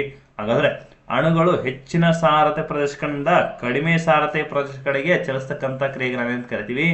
ವಿಸರಣೆ ಅಂತ ಕರಿತೀವಿ. ಫಾರ್ ಎಕ್ಸಾಂಪಲ್, ಒಂದು ಗ್ಲಾಸ್ ಅನ್ನ ತಗೊಂಡು ಅಥವಾ ನಾವು ಒಂದು ಬೀಕರ್ನ ತಗೊಂಡು ಅದರಲ್ಲಿ ನೀರನ್ನ ಹಾಕಿ ಒಂದು ಉಪ್ಪು ಅಥವಾ ಸಕ್ಕರೆಯನ್ನ ಹಾಕೋಣ. ಓಕೆ, ಅಲ್ಲಿ ಕೆಳಗಡೆ ಹೋಗಿ ಕೂತ್ಕೊಳ್ಳುತ್ತೆ ಅಥವಾ ಒಂದ್ ಕಡೆ ಕೂತ್ಕೊಳ್ಳುತ್ತೆ, ಹೌದಾ? ಅದನ್ನ ಚೆನ್ನಾಗಿ ಮಿಕ್ಸ್ ಮಾಡಿದಾಗ ಸ್ವಲ್ಪ ಸ್ಪ್ರೆಡ್ ಆಯ್ತಾ ಇಲ್ಲಿ ಎರಡನೇ ಬೌಲಲ್ಲಿ, ಹೌದಾ? ನೆಕ್ಸ್ಟ್ ಹಂಗೆ ಸ್ಪ್ರೆಡ್ ಮಾಡ್ಕೊಂಡು ಹೋದ್ರೆ ಅದು ಕರಗೋಗುತ್ತೆ. ಅಂದ್ರೆ ಒಂದೇ ಕಡೆ ಇತ್ತು ಮುಂಚೆ, ಓಕೆ, ಅದನ್ನ ನಾವು ಅಧಿಕ ಸಾರತೆ ಪ್ರದೇಶ ಅಂತ ಕರೆದ್ವಿ. ಓಕೆ, ಈಗ ಬರ್ತಾ ಬರ್ತಾ ಎಲ್ಲಾ ಏನಾಯ್ತು, ಎಲ್ಲಾ ಪ್ರದೇಶ ಅಥವಾ ಅಲ್ಲಿ ಇರ್ತಕ್ಕಂಥ ಎಲ್ಲಾ ಖಾಲಿ ಜಾಗವನ್ನ ಅದು ತುಂಬ್ಕೊಂತು. ಅದಕ್ಕೆ ನಾವು ಅಧಿಕ ಸಾರತೆ ಪ್ರದೇಶ, ಕಡಿಮೆ ಸಾರತೆ ಪ್ರದೇಶ ಅಂತ ಕರಿತೀವಿ. ಎಲ್ಲಿ ಮುಂಚೆ ಇಲ್ಲೆಲ್ಲ ಜಾಸ್ತಿ ಅಣುಗಳಿತ್ತು, ಅದನ್ನ ನಾವು ಅಧಿಕ ಸಾರತೆ ಪ್ರದೇಶ ಅಂತ ಕರಿದ್ವಿ. ಇಲ್ಲೆಲ್ಲ ಖಾಲಿ ಪ್ಲೇಸ್ ಇದೆಯಲ್ಲ, ಇದನ್ನ ನಾವು ಕಡಿಮೆ ಸಾರತೆ ಪ್ರದೇಶ ಅಂತ ಕರಿತೀವಿ. ಹಾಗಾದ್ರೆ ಇಲ್ಲಿ ಅಧಿಕ ಸಾರತೆ ಪ್ರದೇಶದ ಕಡೆಯಿಂದ ನಮಗೆ ಕಡಿಮೆ ಸಾರತೆ ಪ್ರದೇಶಗಳಿಗೆ ಅಣುಗಳ ಚಲನೆ ಆಯ್ತು. ಅದಕ್ಕೆ ನಾವು ಏನಂತ ಕರೆದ್ವಿ? ವಿಸ್ತರಣೆ ಅಂತ ಕರೆದ್ವಿ. ಹಾಗಾದ್ರೆ ಇದು ಏನಾಗುತ್ತೆ? ಕಾರ್ಬನ್ ಡೈಆಕ್ಸೈಡ್ ಅಥವಾ ಆಕ್ಸಿಜನ್ ಅಂತ ಕೆಲವು ವಸ್ತುಗಳು ಏನ್ ಮಾಡ್ತವೆ? ಕೋಶ ಪೊರೆಯ ಮೂಲಕ ಚಲಿಸ್ತವೆ. ಈ ಪ್ರಕ್ರಿಯೆಯನ್ನು ನಾವು ವಿಸ್ತರಣೆ ಅಂತ ಕರಿತೀವಿ. ಏನಾಗುತ್ತೆ? ಕಾರ್ಬನ್ ಡೈಆಕ್ಸೈಡ್ ಮತ್ತು ಆಕ್ಸಿಜನ್ ಅಂತಹ ವಸ್ತುಗಳು ಕೋಶ ಪೊರೆಯ ಮೂಲಕ ಜೀವಕೋಶವನ್ನ ಪ್ರವೇಶ ಮಾಡ್ತವೆ. ಅದಕ್ಕೆ ನಾವೇನಂತ ಕರಿತೀವಿ? ವಿಸ್ತರಣೆ ಅಂತ ಕರಿತಾ ಹೋಗ್ತೀವಿ. ಆದ್ರೆ ಇದಕ್ಕೆ ಪರ್ಫೆಕ್ಟ್ ಎಕ್ಸಾಂಪಲ್ ಹೇಳೋದಾದ್ರೆ ಇಲ್ಲಿ ಸುಗಂಧ ದ್ರವ್ಯ ನಾವು ಬರೀ ದೇವರ ಮನೆಯಲ್ಲಿ ಅಥವಾ ದೇವರ ಫೋಟೋ ಎಲ್ಲ ಇಟ್ಟಿರ್ತೀವಿ, ಅಲ್ಲಿ ಉದಿನ ಕಡ್ಡಿ ಅಥವಾ ಬತ್ತಿ ನಾವೇನು ಸುಗಂಧ ದ್ರವ್ಯನ ಹಚ್ಚಿರ್ತೀವಿ. ನೀವು ಉದಿನ ಕಡ್ಡಿ ಅಂತ ಕರಿತಿರಲ್ಲ, ಅದನ್ನ ಸುಗಂಧ ದ್ರವ್ಯ ಅಂತ ಕರಿತೀವಿ. ಆ ಸುಗಂಧ ದ್ರವ್ಯನ ಮೊದಲು ಅಲ್ಲಿ ಹಚ್ಚಿ ಸ್ವಲ್ಪ ಹೊತ್ತು ಬಿಟ್ರೆ ಅದು ಅಲ್ಲಿ ಸುತ್ತಮುತ್ತ ಇರತಕ್ಕಂತ ಬೇರೆ ಬೇರೆ ಜಾಗ ಕೂಡ ಹರಡುತ್ತೆ. ಅಂದ್ರೆ ಅಲ್ಲಿ ಹತ್ತಿರ ಇರತಕ್ಕಂತ ಅಡಿಗೆ ಮನೆ ಆಗಿರ್ಬೋದು ಅಥವಾ ಹಾಲ್ ಆಗಿರ್ಬೋದು, ಅಲ್ಲೆಲ್ಲ ಹಡ್ಕೊಳ್ಳುತ್ತೆ. ಅಂದ್ರೆ ಮುಂಚೆ ಇಲ್ಲಿ ದೇವರ ಮನೆಯಲ್ಲಿ ಮಾತ್ರ ಇತ್ತು. ಓಕೆ, ಬರ್ತಾ ಬರ್ತಾ ಹಾಲು ಕಿಚನ್ಗೆಲ್ಲ ಸ್ಪ್ರೆಡ್ ಆಯ್ತು. ಅಂದ್ರೆ ಅಧಿಕ ಸಾರತೆ ಪ್ರದೇಶ ಕಡೆಯಿಂದ ಕಡಿಮೆ ಸಾರತೆ ಪ್ರದೇಶಗಳಿಗೆ ಅಣುಗಳ ಚಲನೆ ಆಯ್ತು. ಇದಕ್ಕೆ ನಾವು ವಿಸ್ತರಣೆ ಅಂತ ಕರೆದ್ವಿ. ಅರ್ಥ ಆಯ್ತಾ? ಇದಕ್ಕೆ ಏನಂತ ಕರೆದ್ವಿ? ವಿಸ್ತರಣೆ ಅಂತ ಕರೆದ್ವಿ. ಹಾಗಾದ್ರೆ ಇನ್ನೂ ಒಂದು ಎಕ್ಸಾಂಪಲ್ ಕೊಡೋದಾದ್ರೆ ಸಿಗರೇಟ್ ಕೊಡ್ಬೋದು. ಸಿಗರೇಟ್ ಕೂಡ ಹೌದಾ, ಅಧಿಕ ಸಾರತೆ ಪ್ರದೇಶ ಕಡೆಯಿಂದ ಕಡಿಮೆ ಸಾರತೆ ಪ್ರದೇಶ, ಸಿಗರೇಟ್ ವಾಸನೆ, ಹೌದಾ? ನೆಕ್ಸ್ಟ್ ಮೂಲೆಯಲ್ಲಿ ಯಾವ್ದು ಕೊಡ್ಬೋದು? ಆಹಾರದ ವಾಸನೆಯನ್ನು ಕೊಡ್ಬೋದು, ಆಹಾರದ ವಾಸನೆಯನ್ನ ಕೊಡ್ಬೋದು. ಹಾಗಾದ್ರೆ ಇವುಗಳನ್ನ ನಾವೇನಂತ ಕರಿತೀವಿ ಅಂತ ಕೇಳ್ತಾನೆ. ಇವುಗಳನ್ನ ಈ ಒಂದು ಪ್ರಾಸೆಸ್ಗೆ ನಾವು ವಿಸ್ತರಣೆ ಅಂತ ಕರಿತೀವಿ. ಹಾಗಾದ್ರೆ ಅಭಿಸರಣೆ ಅಂದ್ರೆ ಏನು? ಅಭಿಸರಣೆ ಆಸ್ಮೋಸಿಸ್ ಅಂದ್ರೆ ಏನಂತ ಕೇಳ್ತಾನೆ. ನೀರಿನ ಅಣುಗಳು ಅಧಿಕ ಸಾರತೆ ಪ್ರದೇಶದ ಕಡೆಯಿಂದ ಕಡಿಮೆ ಸಾರತೆ ಪ್ರದೇಶಕ್ಕೆ ಅರೆ ಪಾರಕ ಅಥವಾ ಅರೆಗಾಮಿಯ ಪೊರೆಯ ಮೂಲಕ, ಅರೆ ಪಾರಕ ಅಂದ್ರೆ ಒಂದೇನೆ, ಅಥವಾ ಅರೆಗಾಮಿಯ ಪೊರೆಯ ಮೂಲಕ ಹಾದು ಹೋಗ್ತವೆ. ಅಂದ್ರೆ ನೀರಿನ ಅಣುಗಳು, ಅಲ್ಲಿ ಬರೀ ಅಣುಗಳಿತ್ತು, ಹೌದಾ? ಇಲ್ಲಿ ನೀರಿನ ಅಣುಗಳು ಏನ್ ಮಾಡ್ತವೆ? ಅಧಿಕ ಸಾರತೆ ಪ್ರದೇಶ ಕಡೆಯಿಂದ ಕಡಿಮೆ ಸಾರತೆ ಪ್ರದೇಶ ಕಡೆಗೆ ಹೋಗ್ತವೆ. ಅದು ಹಿಂಗೆ ಅಂತ ಹೇಳೋದಾದ್ರೆ ಏನು, ಜಾಸ್ತಿ ಇರ್ತಕ್ಕಂಥ ಪ್ರದೇಶದಿಂದ ಕಡಿಮೆ ನೀರಿರ್ತಕ್ಕಂಥ ಪ್ರದೇಶಕ್ಕೆ ಅಥವಾ ಖಾಲಿ ಪ್ರದೇಶಕ್ಕೆ ಹೋಗ್ತಕ್ಕಂಥ ಪ್ರಾಸೆಸ್ ನಾವು ಸಿಂಪಲ್ ಆಗಿ ಹೇಳೋದು. ಹಾಗಾದ್ರೆ ಇಲ್ಲಿ ಕಡ್ಲೆಯನ್ನ ನೋಡ್ತೀವಿ. ಕಡ್ಲೆ ಅಂದಾಗ ನೀರಿನಲ್ಲಿ ನೆನೆಸಿದಾಗ ಅವುಗಳ ಪರಿಮಾಣಕ್ಕಿಂತ 3 ಪಟ್ಟು ಉತ್ಕೊಳ್ತಾವೆ. ಒಂದು ಪ್ರಶ್ನೆ ಕೇಳ್ತಾನೆ, ರಾತ್ರಿ ಕಡಲೆ ಕಾಳುಗಳನ್ನು ರಾತ್ರಿ ನೀರಿನಲ್ಲಿ ನೆನೆಸಿದಾಗ ಬೆಳಿಗ್ಗೆ ಅಥವಾ ಮುಂಜಾನೆ ಹೊತ್ತಿಗೆ ಅವುಗಳು ನೈಜ ಗಾತ್ರಕ್ಕಿಂತ 3 ಪಟ್ಟು ಊದಿಕೊಂಡಿರುತ್ತವೆ. ಕಾರಣ ಅಂತ ಕೇಳ್ತಾನೆ. ಅದಕ್ಕೆ ಆಸ್ಮೋಸಿಸ್ ಅಂತ ಹೇಳ್ಬೇಕು ಅಥವಾ ಅಭಿಸರಣೆ ಅಂತ ಹೇಳ್ಬೇಕು. ಹಾಗಾದ್ರೆ ಈ ವಾಟರ್ ಪ್ಯೂರಿಫೈರ್ ಬರುತ್ತೆ. ಈ ವಾಟರ್ ಪ್ಯೂರಿಫೈರ್ ಅಂದಾಗ ಯಾವ ತತ್ವದ ಮೇಲೆ ಕೆಲಸ ಮಾಡುತ್ತೆ? Reverse osmosis. ಇಲ್ಲಿ ಯಾವುದೇ ಕಡಲೆ ಆಗಿರ್ಬೋದು ಅಥವಾ ಯಾವುದೇ ದ್ವಿದಳ ಧಾನ್ಯ ಆಗಿರ್ಬೋದು. ಓಕೆ, ಇಲ್ಲಿ ನಮ್ಮ ಹುಡುಗ ಯಾರಾದ್ರೂ PSI ಅಥವಾ PC ಫಿಸಿಕಲ್ಗೆ ರೆಡಿ ಆಗ್ತೀನಿ ಅಂದಾಗ ದಿನ ಬೆಳಿಗ್ಗೆ ನೆನೆಸಿದ ಕಾಳು ಅಥವಾ ಮೊಳಕೆ ಕಾಳುಗಳನ್ನ ತಿಂತಾ ಇರ್ತಾನೆ. ರಾತ್ರಿ ನೆನೆಸಿದ ಕಾಳುಗಳು ಬೆಳಿಗ್ಗೆ ಎದ್ದು ನೋಡಿದ್ರೆ ಅವು 3 ಪಟ್ಟು ಊದ್ಕೊಂಡಿರ್ತವೆ. ಕಾರಣ ಅಂತ ಕೇಳ್ತಾನೆ. ಅದೇ ಏನೇ ರೀಸನ್ ಕೊಟ್ಟರು ಅಲ್ಲಿ 3 ಪಟ್ಟು ಊದ್ಕೊಳ್ಳೋಕೆ ಕಾರಣ ಏನು? ಆಸ್ಮೋಸಿಸ್. ನೆಕ್ಸ್ಟ್ ವಾಟರ್ ಪ್ಯೂರಿಫೈರ್ ಯಾವ ಒಂದು ತತ್ವದ ಮೇಲೆ ಕೆಲಸ ಮಾಡುತ್ತೆ ಅಂತ ಕೇಳ್ತಾರೆ, ರಿವರ್ಸ್ ಆಸ್ಮೋಸಿಸ್. ಹಾಗಾದ್ರೆ ಕೋಶ ಭಿತ್ತಿ ಬರುತ್ತೆ. ಈ ಕೋಶ ಭಿತ್ತಿ ಅಥವಾ ಕೋಶಗುಡಿ ಅಂತ ಕರಿತೀವಿ. ಜೀವಕೋಶದ ಅಜೈವಿಕ ಭಾಗವನ್ನ ಅಂದ್ರೆ ಒಂದು ಜೀವಕೋಶ ಕೋಶ ಪೊರೆ ಜೊತೆಗೆ ನಾವು ಕೋಶ ಭಿತ್ತಿಯನ್ನ ನೋಡ್ತಾ ಹೋಗ್ತೀವಿ. ಓಕೆ, ಅಲ್ಲಿ ಕೋಶ ಭಿತ್ತಿ ಅಂದಾಗ ನಮ್ಗೆ ಇದಕ್ಕೆ ಜೀವ ಇರೋದಿಲ್ಲ, ಹಾಗಾಗಿ ನಾವು ಇದನ್ನ ಅಜೈವಿಕ ಭಾಗ ಅಂತ ಕರಿತೀವಿ. ಹಾಗಾದ್ರೆ ಸಸ್ಯ ಜೀವಕೋಶಗಳಲ್ಲಿ ಕೋಶ ಪೊರೆ ಜೊತೆಗೆ ಕೋಶ ಭಿತ್ತಿ ಇದೆ. ಓಕೆ, ಇದನ್ನ ನಾವು ಕೋಶ ಪೊರೆ ಅಂತ ಕರಿತೀವಿ. ಒಳಗಿನ ಲೇಯರ್ನ ಕೋಶ ಪೊರೆ ಅಂತೀವಿ. ಹೊರಗಡೆ ಇರತಕ್ಕಂಥ ಲೇಯರ್ನ ನಾವು ಕೋಶ ಭಿತ್ತಿ ಅಂತ ಕರಿತೀವಿ. ಹಾಗಾದ್ರೆ ನೆಕ್ಸ್ಟ್ ಕೋಶ ಭಿತ್ತಿ ಅಂದಾಗ ಕೋಶ ಭಿತ್ತಿಯು ಜೀವಕೋಶಕ್ಕೆ ಆಕಾರವನ್ನ ನೀಡುತ್ತೆ. ಹೊರಗಡೆ ಏನು ಪ್ರೊಟೆಕ್ಟಿವ್ ಲೇಯರ್ ಆಗಿ ಕೆಲಸ ಮಾಡುತ್ತೆ, ಅದು ಆಕಾರವನ್ನ ನೀಡುತ್ತೆ, ಆಧಾರವನ್ನ ನೀಡುತ್ತೆ. ಆಕಾರ ಅಂದ್ರೆ ಇಲ್ಲಿ ಸ್ಟ್ರಕ್ಚರ್ ನೀಡುತ್ತೆ, ಆಧಾರ ಅಂದ್ರೆ ಸಪೋರ್ಟ್ ಅನ್ನ ನೀಡುತ್ತೆ, ರಕ್ಷಣೆ ಅಂದ್ರೆ ಏನು ಪ್ರೊಟೆಕ್ಷನ್ ನೀಡುತ್ತೆ, ದೃಢತೆ ಅಂದ್ರೆ ಮೆಕ್ಯಾನಿಕಲ್ ಸಪೋರ್ಟ್ ಅನ್ನ ಕೊಡುತ್ತೆ. ಯಾವುದು ಒಂದು ಕೋಶ ಭಿತ್ತಿ. ಹಾಗಾದ್ರೆ ಪ್ರಾಣಿ ಜೀವಕೋಶಗಳಲ್ಲಿ ಯಾವುದು ಇಲ್ಲ ಅಂತ ಪ್ರಶ್ನೆ ಕೇಳ್ತಾನೆ. ಯಾವುದು ಇಲ್ಲ ಅಂತ ಕೇಳಿದ್ರೆ ಅದು ಕೋಶ ಭಿತ್ತಿ ಇರೋದಿಲ್ಲ ಮತ್ತು ಕ್ಲೋರೋಪ್ಲಾಸ್ಟ್. ಇವು ಎಲ್ಲಿ ಕಂಡು ಬರ್ತವೆ? ಸಸ್ಯಗಳಲ್ಲಿ ಮಾತ್ರ ಕಂಡು ಬರ್ತವೆ. ಆದ್ರೆ ಪ್ರಾಣಿ ಜೀವಕೋಶದಲ್ಲಿ ಇವು ಕಂಡು ಬರೋದಿಲ್ಲ. ಯಾವುವು? ಕೋಶ ಭಿತ್ತಿ ಮತ್ತು ಕ್ಲೋರೋಪ್ಲಾಸ್ಟ್ ಅಂದ. ಹಾಗಾದ್ರೆ ಸಸ್ಯ ಜೀವಕೋಶ ಅಂದಾಗ ಮತ್ತು ಪ್ರಾಣಿ ಜೀವಕೋಶಗಳ ನಡುವಿನ ವ್ಯತ್ಯಾಸ ಏನು ಅಂತ ಕೇಳ್ತಾನೆ. ಇಲ್ಲಿ ಕೋಶ ಭಿತ್ತಿ ಮತ್ತು ಕ್ಲೋರೋಪ್ಲಾಸ್ಟ್ ಅಂತ ಹೇಳ್ಬೇಕು. ಕೋಶ ಭಿತ್ತಿ ಮತ್ತು ಕ್ಲೋರೋಪ್ಲಾಸ್ಟ್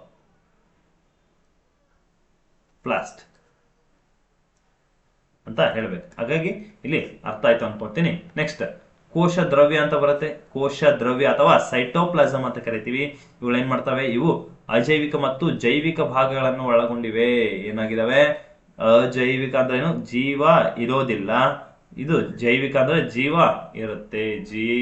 ಜೀವ ಇರೋದಿಲ್ಲ, ಇದಕ್ಕೆ ಜೀವ ಇರುತ್ತೆ. ಹಾಗಾಗಿ ಇವು ಕೋಶ ದ್ರವ್ಯ ಅಂದಾಗ ಕೆಲವೊಂದು ಜೀವ ಇರತಕ್ಕಂಥ ವಸ್ತುಗಳಿದಾವೆ ಮತ್ತು ಕೆಲವೊಂದು ಜೀವ ಇರದೇ ಇರತಕ್ಕಂಥ ವಸ್ತುಗಳು ಕೂಡ ಇದಾವೆ. ಹಾಗಾದ್ರೆ ಜೈವಿಕ ಭಾಗಗಳನ್ನ ನಾವು ಕಣದಂಗಗಳಂತ ಕರಿತೀವಿ. ಜೈವಿಕ ಭಾಗಗಳನ್ನ ನಾವು ಕಣದಂಗಗಳಂತ ಕರಿತಾ ಹೋಗ್ತೀವಿ. ಹಾಗಾದ್ರೆ ಅಜೈವಿಕ ಭಾಗಗಳನ್ನ ನಾವೇನಂತ ಕರಿತೀವಿ ಅಥವಾ ಒಂದು ಕಣದಂಗಗಳನ್ನ ಅಂದಾಗ ಇಲ್ಲಿ ಜೈವಿಕ ಭಾಗಗಳನ್ನ ನಾವು ಕಣದಂಗಗಳಂತ ಕರಿತೀವಿ. ಹೌದಾ? ಅದನ್ನ ಸಪರೇಟ್ ಮುಗಿತು. ನೆಕ್ಸ್ಟ್ ಅಜೈವಿಕ ಅಂದ್ರೆ ಜೀವ ಇರದೇ ಇರತಕ್ಕಂತ ಭಾಗಗಳನ್ನ ನಾವು ಯಾವ ಅಂತ ಕರಿತೀವಿ? ಪಿಷ್ಟವನ್ನ ಎಕ್ಸಾಂಪಲ್ ತಗೋತೀವಿ. ತೈಲ ಹನಿಯನ್ನ ತಗೋತೀವಿ. ಕ್ಯಾಲ್ಸಿಯಂ ಕಾರ್ಬೋನೇಟ್ ಅನ್ನ ತಗೋತೀವಿ. ರಾಳವನ್ನ ತಗೋತೀವಿ. ಹೌದಾ?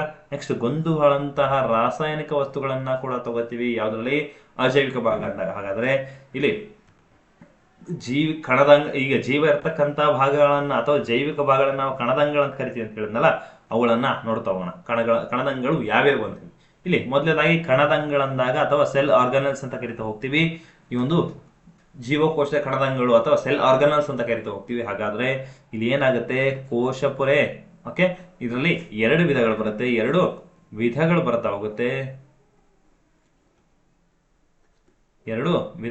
ಯಾವ್ದ್ರಲ್ಲಿ? ಕಣದಂಗಗಳಲ್ಲಿ. ಹಾಗಾದ್ರೆ ಮೊದಲೇ ವಿಧ ಯಾವುದು? ಪೊರೆ ಸಹಿತ ಕಣದಂಗಗಳು. ಎರಡನೇದಾಗಿ ಪೊರೆ ರಹಿತ ಕಣದಂಗಗಳು.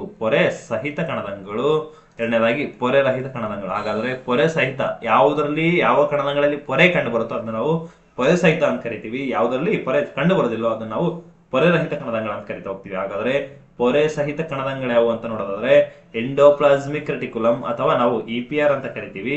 ನೆಕ್ಸ್ಟ್ ಮೈಟೋಕಾಂಡ್ರಿಯಾ ಅಂತ ಕರಿತೀವಿ. ಹೌದಾ? ಮೈಟೋಕಾಂಡ್ರಿಯಾ ಆಗಿರ್ಬೋದು. ನೆಕ್ಸ್ಟ್ ಗಾಲ್ಗಿ ಸಂಕೀರ್ಣ ಆಗಿರ್ಬೋದು, ಲೈಸೋಸೋಮ್ಗಳಾಗಿರ್ಬೋದು ಮತ್ತು ಪ್ಲಾಸ್ಟಿಡ್ಗಳು. ಇವುಗಳೆಲ್ಲ ಕೂಡ ಪೊರೆ ಸಹಿತ ಕಣದಂಗಳಿಗೆ ಉದಾಹರಣೆಯನ್ನು ಕೊಡ್ಬೋದು. ಹಾಗಾದ್ರೆ ಪೊರೆ ರಹಿತ ಕಣದಂಗಳು ಯಾವ ಅಂತ ಕೇಳ್ತಾನೆ.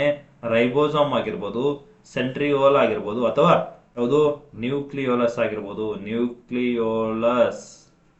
ಇವುಗಳೆಲ್ಲವೂ ಕೂಡ ನಾವು ಈ ಮೂರನ್ನ ನಾವು ಪೊರೆ ರಹಿತ ಕಣದಂಗಳಿಗೆ ಉದಾಹರಣೆಯನ್ನು ಕೊಡಬಹುದು. ಹಾಗಾದ್ರೆ ಇಲ್ಲಿ ಪೊರೆ ಸಹಿತ ಮತ್ತು ಪೊರೆ ರಹಿತ ಕಣದಂಗಳು ಯಾವ್ಯಾವ ಅಂತ ನೋಡಿದ್ವಿ. ಈಗ ಇವುಗಳನ್ನ ಇನ್ ಡೀಟೇಲ್ ಎಕ್ಸ್ಪ್ಲೇನ್ ಮಾಡೋದಾದ್ರೆ ಮೊದಲನೇದಾಗಿ ಬರುತ್ತೆ ಎಂಡೋಪ್ಲಾಸ್ಮಿಕ್ ರೆಟಿಕ್ಯುಲಮ್ ಅಂತ ಕರಿತಾ ಹೋಗ್ತೀವಿ. ಎಂಡೋಪ್ಲಾಸ್ಮಿಕ್ ರೆಟಿಕ್ಯುಲಮ್ ಅಥವಾ EPR ಅಂತ ಶಾರ್ಟ್ ಕಟ್ ಆಗಿ ಇಂಗ್ಲಿಷ್ ಅಲ್ಲಿ EPR ಅಂತ ಕರಿತೀವಿ. ಫುಲ್ ಫಾರ್ಮ್ ಆಗಿ ಎಂಡೋಪ್ಲಾಸ್ಮಿಕ್ ರೆಟಿಕ್ಯುಲಮ್ ಅಂತ ಕರಿತೀವಿ. ಹಾಗಾದ್ರೆ ಇದನ್ನ ಎಂಡೋಪ್ಲಾಸ್ಮಿಕ್ ರೆಟಿಕ್ಯುಲಮ್ ಅನ್ನ EPR ಅನ್ನ ಕಂಡು ಹಿಡಿದಿರ್ತಕ್ಕಂಥ ವಿಜ್ಞಾನಿ ಯಾರು ಅಂತ ಕೇಳ್ತಾನೆ. ಅದು ಪೋರ್ಟರ್ ಅನ್ನುವಂತ ವಿಜ್ಞಾನಿ ಏನ್ ಮಾಡ್ತಾನೆ? ಮೊಟ್ಟ ಮೊದಲ ಬಾರಿಗೆ ನಮಗೆ ಎಂಡೋಪ್ಲಾಸ್ಮಿಕ್ ರೆಟಿಕ್ಯುಲಮ್ ಅನ್ನ ಕಂಡು ಹಿಡಿತಾನೆ. ಹಾಗಾದ್ರೆ ಈ ಎಂಡೋಪ್ಲಾಸ್ಮಿಕ್ ರೆಟಿಕ್ಯುಲಮ್ ಅಂದಾಗ ನಮ್ಗೆ ಇನ್ನು ಏನೇನ್ ಗೊತ್ತು ಸರ್ ಇದರಲ್ಲಿ? ಇದು ಹೆಂಗೆ ಸ್ಟ್ರಕ್ಚರ್ ಅಂತ ನೋಡಿದ್ವಿ. ಹಾಗಾದ್ರೆ ಇವುಗಳಿಗೆ ನಾವು ಕಾರ್ಯ ಏನು ಅಂತ ಕೇಳ್ತಾನೆ. ಈ ಒಂದು ಎಂಡೋಪ್ಲಾಸ್ಮಿಕ್ ರೆಟಿಕ್ಯುಲಮ್ನ ಕಾರ್ಯ ಏನ್ ಮಾಡುತ್ತೆ ಅಂತ ಕೇಳ್ತಾನೆ. ಇದರ ಕಾರ್ಯ ಏನು? ಕಾರ್ಯ ಮೊದಲನೇದಾಗಿ ನಮಗೆ ಸಾರಿಗೆ ವ್ಯವಸ್ಥೆ ಅಂತ ಕರಿತೀವಿ. ಯಾಕೆ ಸಾರಿಗೆ ವ್ಯವಸ್ಥೆ ಅಂತ ಕರಿತೀವಿ ಅಂತ ಪ್ರಶ್ನೆ ಕೇಳ್ತಾನೆ. ಇದು ಪ್ರೋಟೀನ್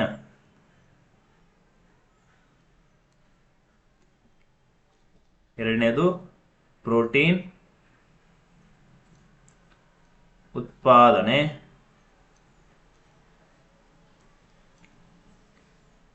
ಹೌದಾ? ನೆಕ್ಸ್ಟ್ ಇದು ಏನ್ ಮಾಡುತ್ತೆ? ಇದು ವಸ್ತುಗಳ ಸಾಗಾಣಿಕೆ ಮಾಡುತ್ತೆ, ವಸ್ತುಗಳ ಸಾಗಾಣಿಕೆ ಮಾಡುತ್ತೆ. ಹಾಗಾಗಿ ಇದನ್ನು ನಾವು ಸಾರಿಗೆ ವ್ಯವಸ್ಥೆ ಅಂತ ಕರಿತೀವಿ. ಹಾಗಾದ್ರೆ ಇದು ಇನ್ನೂ ಏನ್ ಮಾಡುತ್ತೆ ಅಂದ್ರೆ ಆಂತರಿಕ ಸಹಾಯವನ್ನು ಮಾಡುತ್ತೆ, ಆಂತರಿಕ ಸಹಾಯವನ್ನ ಮಾಡುತ್ತೆ. ಯಾವುದು? ಎಂಡೋಪ್ಲಾಸ್ಮಿಕ್ ರೆಟಿಕ್ಯುಲಮ್ ಅಂದ. ಹಾಗಾಗಿ ಇದು ವಸ್ತುಗಳನ್ನ ಒಂದು ಜಾಗದಿಂದ ಅಥವಾ ಒಂದು ಪ್ರದೇಶದಿಂದ ಮತ್ತೊಂದು ಪ್ರದೇಶಕ್ಕೆ, ಒಂದು ಜಾಗದಿಂದ ಮತ್ತೊಂದು ಜಾಗಕ್ಕೆ ಟ್ರಾನ್ಸ್ಫರ್ ಮಾಡುತ್ತೆ, ಅಥವಾ ತಗೊಂಡು ಹೋಗುತ್ತೆ, ಅಥವಾ ಏನು ಸಾಗಾಣಿಕೆ ಮಾಡುತ್ತೆ. ಅದಕ್ಕೆ ನಾವು ಜೀವಕೋಶದ ಸಾರಿಗೆ ವ್ಯವಸ್ಥೆ ಅಂತ ಕರಿತಾ ಹೋಗ್ತೀವಿ. ಯಾವ್ದನ್ನ? ಎಂಡೋಪ್ಲಾಸ್ಮಿಕ್ ರೆಟಿಕ್ಯುಲಮ್ ಅಂದಾಗ. ಓಕೆ, ಇದನ್ನು ಕಂಡುಹಿಡಿದಕ್ಕಂಥ ವಿಜ್ಞಾನಿ ಪೋರ್ಟರ್. ಹಾಗಾದ್ರೆ ಇನ್ನು ಹೇಳೋದಾದ್ರೆ ಇಲ್ಲಿ ನೆಕ್ಸ್ಟ್ ಬರುತ್ತೆ ಮೈಟೋಕಾಂಡ್ರಿ. ಮೈಟೋಕಾಂಡ್ರಿ ಅಂದಾಗ ನಾವು ಮೈಟೋಕಾಂಡ್ರಿ ಅಂದಾಗ ಕಂಡುಹಿಡಿದಕ್ಕಂಥ ವಿಜ್ಞಾನಿ ಯಾರು? ರಿಚರ್ಡ್ ಆಲ್ಟ್ಮನ್ ಮತ್ತು ಕೊಲ್ಲಿಕರ್. ರಿಚರ್ಡ್ ಆಲ್ಟ್ಮನ್ ಮತ್ತು ಕೊಲ್ಲಿಕರ್ ಅನ್ನುವಂಥ ವಿಜ್ಞಾನಿ. ಇಲ್ಲಿ ಸೈಡಲ್ ಪಿಕ್ಚರ್ ಹಾಕಿದೀನಿ, ಅವುಗಳ ಸ್ಟ್ರಕ್ಚರ್ ಅನ್ನ ಹಾಕಿದೀನಿ ಹೆಂಗಿರುತ್ತೆ ಅಂತ ನೋಡಕ್ಕೆ. ಹೌದಾ? ಇಲ್ಲಿ ಹಿಂದೆನೂ ಹಾಕಿದೆ ಎಂಡೋಪ್ಲಾಸ್ಮಿಕ್ ರೆಟಿಕ್ಯುಲಮ್ ಹೆಂಗಿರುತ್ತೆ ಅಂತ. ಈಗ ಮೈಟೋಕಾಂಡ್ರಿಯಾವನ್ನು ನೋಡೋಣ. ಮೈಟೋಕಾಂಡ್ರಿಯಾ ಅಂದಾಗ ಜೀವಕೋಶದ ಉಸಿರಾಟದ ಕೇಂದ್ರಗಳಂತ ಕರಿತೀವಿ. ಜೀವಕೋಶದ ಉಸಿರಾಟದ ಕೇಂದ್ರ ಯಾವುದು ಅಂತ ಕೇಳ್ತೇನೆ. ಉಸಿರಾಟದ ಕೇಂದ್ರ ಯಾವುದು ಅಂತ ಕೇಳ್ತೇನೆ. ಅದು ಮೈಟೋಕಾಂಡ್ರಿಯಾ. ಮೈಟೋಕಾಂಡ್ರಿಯಾದಲ್ಲಿ ಏನ್ ಕೆಲಸ ಮಾಡುತ್ತೆ ಅಥವಾ ಕಾರ್ಯ ಅಂತ ಕೇಳ್ತಾನೆ. ಇದು ಜೀವಕೋಶಕ್ಕೆ ಬೇಕಾಗಿರತಕ್ಕಂತ ಶಕ್ತಿಯನ್ನ ಉತ್ಪಾದನೆ ಮಾಡುತ್ತೆ. ಓಕೆ, ಶಕ್ತಿ ಉತ್ಪಾದನೆ ಮಾಡುತ್ತೆ. ಹಾಗಾಗಿ ಇದನ್ನ ನಾವು ಪವರ್ ಹೌಸ್ ಆಫ್ ಸೆಲ್ ಅಂತ ಕರಿತೀವಿ. ಪವರ್ ಹೌಸ್ ಆಫ್ ಸೆಲ್ ಅಂತ ಕರಿತೀವಿ ಅದನ್ನ, ಮೈಟೋಕಾಂಡ್ರಿಯಾವನ್ನ. ಇಲ್ಲಿ ಮೊದಲನೇದಾಗಿ ಮೈಟೋಕಾಂಡ್ರಿಯಾ ಅಂದಾಗ ಇದು ಜೀವಕೋಶದಲ್ಲಿ ಕಂಡು ಬರುತ್ತೆ. ಹೌದಾ? ಜೀವಕೋಶ ಅಂತೀವಿ. ನೆಕ್ಸ್ಟ್ ಇದರಲ್ಲಿ ಮೈಟೋಕಾಂಡ್ರಿಯಾ ಕಂಡು ಬರುತ್ತೆ. ಹಾಗಾದ್ರೆ ಈ ಮೈಟೋಕಾಂಡ್ರಿಯಾವನ್ನು ನಾವು ಉಸಿರಾಟದ ಕೇಂದ್ರ ಅಂತ ಕರಿತೀವಿ. ಹೌದಾ? ಹಾಗಾದ್ರೆ ಈ ಉಸಿರಾಟದ ಕೇಂದ್ರ ಇಲ್ಲಿ ಏನ್ ಬಿಡುಗಡೆ ಆಗುತ್ತೆ? ATP ಸೆಲ್ಸ್ ಬಿಡುಗಡೆ ಆಗುತ್ತೆ. ಅಡಿನೋಸಿನ್ ಟ್ರೈಫಾಸ್ಫೇಟ್ ರಿಲೀಸ್ ಆಗುತ್ತೆ. ಇಲ್ಲಿಂದ ನಮ್ಗೆ ಏನಾಗುತ್ತೆ? ಶಕ್ತಿ ಬಿಡುಗಡೆ ಆಗುತ್ತೆ. ಇಲ್ಲಿಂದ ನಮ್ಗೆ ಶಕ್ತಿ ಬಿಡುಗಡೆ ಆಗುತ್ತೆ. ಶಕ್ತಿಯಿಂದ ನಮ್ಗೆ ಏನಾಯ್ತು? ATP ಸಿಕ್ತು. ಶಕ್ತಿಯಿಂದ ATP ಸಿಕ್ತು. ಹಾಗಾದ್ರೆ ಈ ಒಂದು ATP ಅಂದ್ರೆ ಏನು? Adenosine triphosphate. ಹಾಗಾದ್ರೆ ಜೀವಕೋಶದ ಸಾರ್ವತ್ರಿಕ ವಾಹಕ ಅಂತ ಕರಿತೀವಿ. ಇದನ್ನ ನಾವು ಸಾರ್ವತ್ರಿಕ ವಾಹಕ ಅಂತ ಕರಿತೀವಿ. ಯಾವ್ದನ್ನ?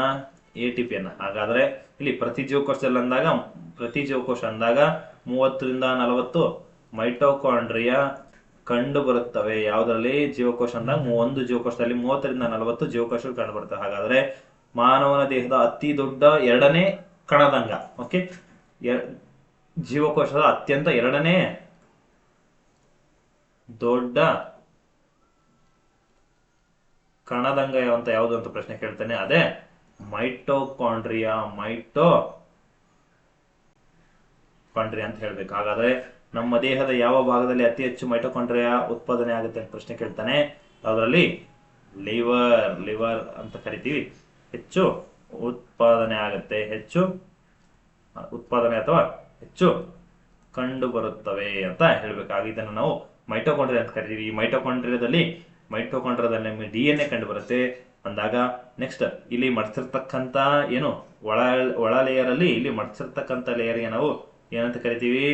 ಕ್ರಿಸ್ಟೆ ಅಂತ ಕರಿತೀವಿ. ಇಲ್ಲಿ ನೋಡಿ, ಕ್ರಿಸ್ಟೆ ಅಂತ ಕರಿತೀವಿ. ಓಕೆ, ನೆಕ್ಸ್ಟ್ ATP ಅಂದಾಗ ATP ಅನ್ನ ನಾವು ಜೀವಕೋಶದ ಚಲಾವಣೆಯಲ್ಲಿರ್ತಕ್ಕಂತಹ ಶಕ್ತಿಯ ನಾಣ್ಯ ಅಂತ ಕರಿತೀವಿ. ಯಾಕೆಂದ್ರೆ ಇದು ಶಕ್ತಿ ಕೊಡುತ್ತೆ. ಹಾಗಾಗಿ ನಾವು ಇದನ್ನ ಚಲಾವಣೆಯಲ್ಲಿರ್ತಕ್ಕಂತಹ ಶಕ್ತಿಯ ನಾಣ್ಯ ಅಂತ ಕರಿತೀವಿ. ಯಾವುದನ್ನ? ಒಂದು ATP ಅನ್ನ. ಓಕೆ, ATP ಅಂತ ಕರಿತೀವಿ.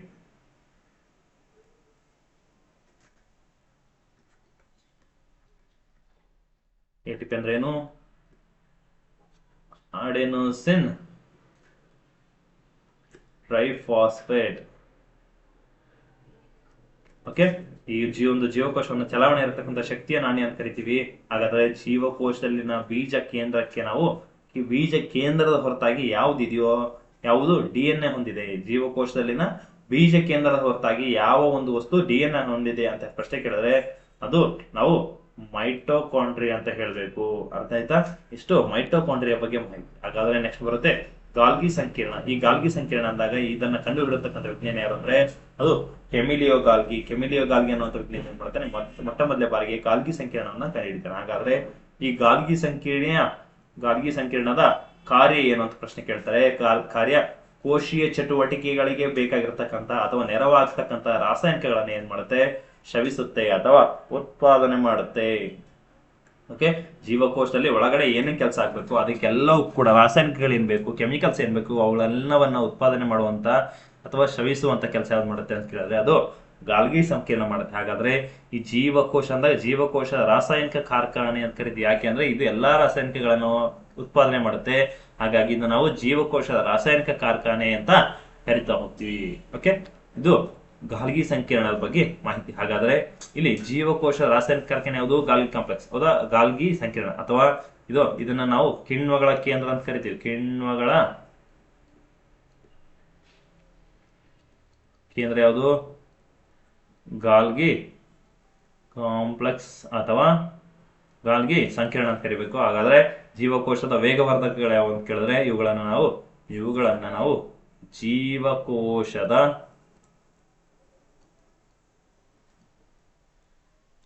ವೇಗವರ್ಧಕಗಳು ಅಂತ ಕರಿತೀವಿ. ಗೊತ್ತಾಯ್ತಾ? ಇದನ್ನ ನೆನ್ಪಿಟ್ಕೋಬೇಕು. ನೆಕ್ಸ್ಟ್ ಲೈಸೋಸೋಮ್ಸ್ ಅಂತ ಬರುತ್ತೆ. ಇಲ್ಲಿ ಗಾಲ್ಗಿ ಸಂಕೀರ್ಣ ಅಂದಾಗ ಲೈಸೋಸೋಮ್ಗಳ ನಿರ್ಮಾಣದಲ್ಲೂ ಕೂಡ ಭಾಗವಹಿಸ್ತವೆ. ಯಾವುವು ಇದೆ ಗಾಲ್ಗಿ ಸಂಕೀರ್ಣ. ಓಕೆ, ಈ ಕಿಣ್ವಗಳ ಕೇಂದ್ರಕ್ಕೆ ನಾವು ಕಿಣ್ವಗಳ ಕೇಂದ್ರ ಅಂತ ಕರಿತೀವಿ. ಯಾವುದನ್ನ, ಗಾಲ್ಗಿ ಸಂಕೀರ್ಣವನ್ನ. ಇಲ್ಲಿ ಅತಿ ಹೆಚ್ಚಾಗಿ ಕಿಣ್ವಗಳು ಕಂಡು ಬರ್ತವೆ. ಇವುಗಳನ್ನ ನಾವು ಏನಂತ ಕರಿತೀವಿ ಅಂತ ಕೇಳಿದ್ರೆ ಈ ಕಿಣ್ವಗಳಂದಾಗ ನಾವು ಜೀವಕೋಶದ ವೇಗವರ್ಧಕಗಳಂತ ಕರಿತಾ ಹೋಗ್ತೀವಿ. ಈ ಕಿಣ್ವಗಳಂದಾಗ ಹೆಂಗ್ ಮಾಡಲ್ಪಟ್ಟಿದೆ, ಇವುಗಳು ಪ್ರೋಟೀನ್ಗಳಿಂದ ಮಾಡಲ್ಪಟ್ಟಿವೆ ಅಂತ ಹೇಳ್ಬೇಕು. ಅರ್ಥ ಆಯ್ತಾ? ಇಷ್ಟನ್ನ ನಾವು ಈ ಕಿಣ್ವಗಳ ಕೇಂದ್ರದಲ್ಲಿ ನೋಡ್ತಾ ಹೋಗ್ತೀವಿ. ಹಾಗಾದ್ರೆ ನೆಕ್ಸ್ಟ್ ಬರುತ್ತೆ ಲೈಸೋಸೋಮ್ಸ್ ಅಂತ. ಓಕೆ, ಲೈಸೋಸೋಮ್ ಅಂತ ಇದನ್ನ ಕಂಡು ಹಿಡಿದಿರ್ತಕ್ಕಂಥ ವಿಜ್ಞಾನಿ ಕ್ರಿಶ್ಚಿಯನ್ ಡೆಡುವೆ ಅನ್ನುವಂಥ ವಿಜ್ಞಾನಿ ಲೈಸೋಸೋಮ್ಗಳನ್ನ ಕಂಡುಹಿಡಿದಾನೆ. ಹಾಗಾದ್ರೆ ಇವುಗಳಲ್ಲಿ ವಿವಿಧ ರೀತಿಯ ಜಲವಿಭಾಜಕ ಕಿಣ್ವಗಳು ಕಂಡು ಬರ್ತವೆ. ಅಂದ್ರೆ ನಾವು ಇಂಗ್ಲಿಷ್ ಅಲ್ಲಿ ಹೈಡ್ರೋಲೈಟಿಕ್ ಎನ್ಸೈಮ್ಗಳು ಅಂತ ಕರಿತೀವಿ. ಓಕೆ, ಇವುಗಳ ಕೆಲಸ ಏನು ಅಂತ ಕೇಳ್ತಾನೆ. ಈ ಲೈಸೋಸೋಮ್ಗಳ ಒಳಗಡೆ ಇರತಕ್ಕಂತಹ ಓಕೆ, ಇವುಗಳು ಏನ್ ಮಾಡ್ತವೆ, ಲೈಸೋಸೋಮ್ಗಳ ಕಾರ್ಯ ಏನು ಅಂತ ಕೇಳಿದ್ರೆ ಅದು ಕಾರ್ಯ ಈ ಲೈಸೋಸೋಮ್ಗಳ ಒಳಗಡೆ ನಮಗೆ ಏನ್ ಕಂಡು ಬರುತ್ತೆ, ಆತ್ಮಹತ್ಯೆ ಸಂಚಿ ಅಂತ ಕರಿತೀವಿ ಅಥವಾ ಸೂಸೈಡ್ ಬ್ಯಾಗ್ ಅಂತ ಕರಿತಾ ಹೋಗ್ತೀವಿ. ಅದರಲ್ಲಿ ಒಳಗಡೆ ಹೈಡ್ರೋಲೈಟಿಕ್ ಎನ್ಸೈಮ್ಗಳು ಕಂಡು ಬರ್ತವೆ ಅಥವಾ ಹೈಡ್ರೋಲೈಟಿಕ್ ಕಿಣ್ವಗಳು ಕಂಡು ಬರ್ತವೆ. ಅವುಗಳನ್ನ ಬಳಸ್ಕೊಂಡು ಈ ಲೈಸೋಸೋಮ್ ಏನ್ ಮಾಡುತ್ತೆ, ಜೀವಕೋಶದಲ್ಲಿ ಜೀವಕೋಶ ಅಂದಾಗ ಅದರಲ್ಲಿ ಯಾವ ಜೀವಕೋಶಗಳು ಕೆಲಸ ಮಾಡ್ತಾ ಇರೋದಿಲ್ವೋ, ಓಕೆ, ಅಥವಾ ಯಾವ ಒಂದು ಸೆಲ್ಸ್ ಕೆಲಸ ಮಾಡ್ತಾ ಇರೋದಿಲ್ವೋ ಅದನ್ನ ತಗೊಂಡ್ಬಂದು ಆ ಒಂದು ಚೀಲದಲ್ಲಿ ಹಾಕೊಂಡು ಅದು ಸಾಯಿಸುತ್ತೆ. ಓಕೆ, ಒಂದು ಹೈಡ್ರೋಲೈಟಿಕ್ ಎನ್ಸೈಮ್ ಇಂದಾಗಿ ಅದನ್ನ ಹೈಡ್ರೋಲೈಟಿಕ್ ಎನ್ಸೈಮ್ ಅಥವಾ ಹೈಡ್ರೋಲೈಟಿಕ್ ಕಿಣ್ವಗಳ ಸಹಾಯದಿಂದಾಗಿ ಅದು ಆ ಒಂದು ವರ್ಕ್ಲೆಸ್ ಸೆಲ್ಸ್ ಗಳನ್ನ ನಾಶ ಮಾಡುತ್ತೆ. ಅದಕ್ಕೆ ನಾವು ಏನಂತ ಕರಿತೀವಿ ಅಂತ ಕೇಳ್ತಾರೆ, ಆತ್ಮಹತ್ಯೆಯ ಸಂಚಿಗಳು.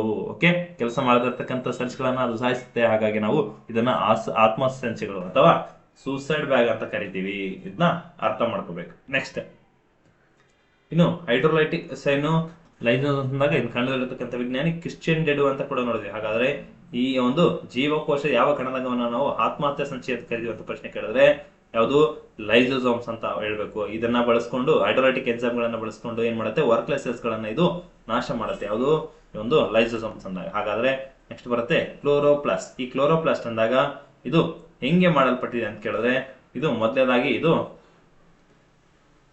ಸಸ್ಯ ಜೀವಕೋಶದಲ್ಲಿ ಮಾತ್ರ ಕಂಡು ಬರುತ್ತೆ ಮತ್ತು ಪ್ರಾಣಿ ಜೀವಕೋಶದಲ್ಲಿ ಇದು ಕಂಡು ಬರೋದಿಲ್ಲ.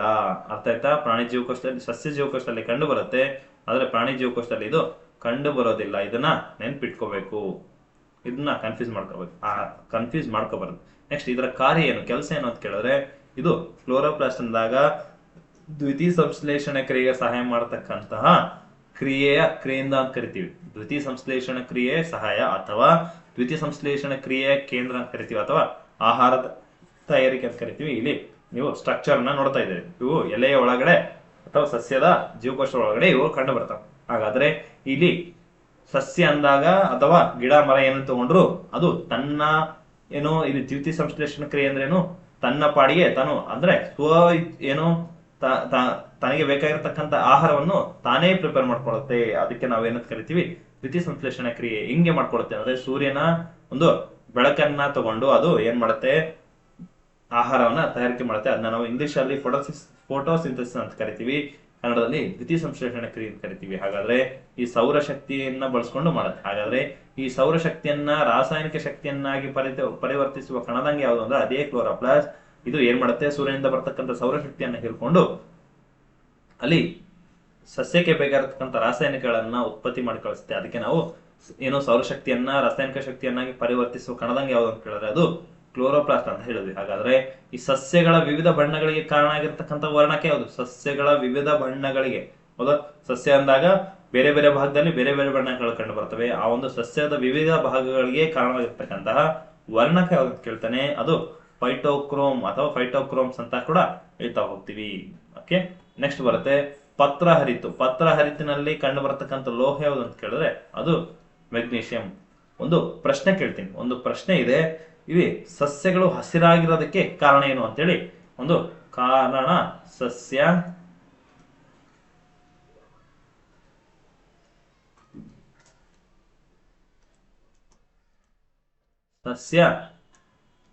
ಹಸಿರಾಗಿರಲು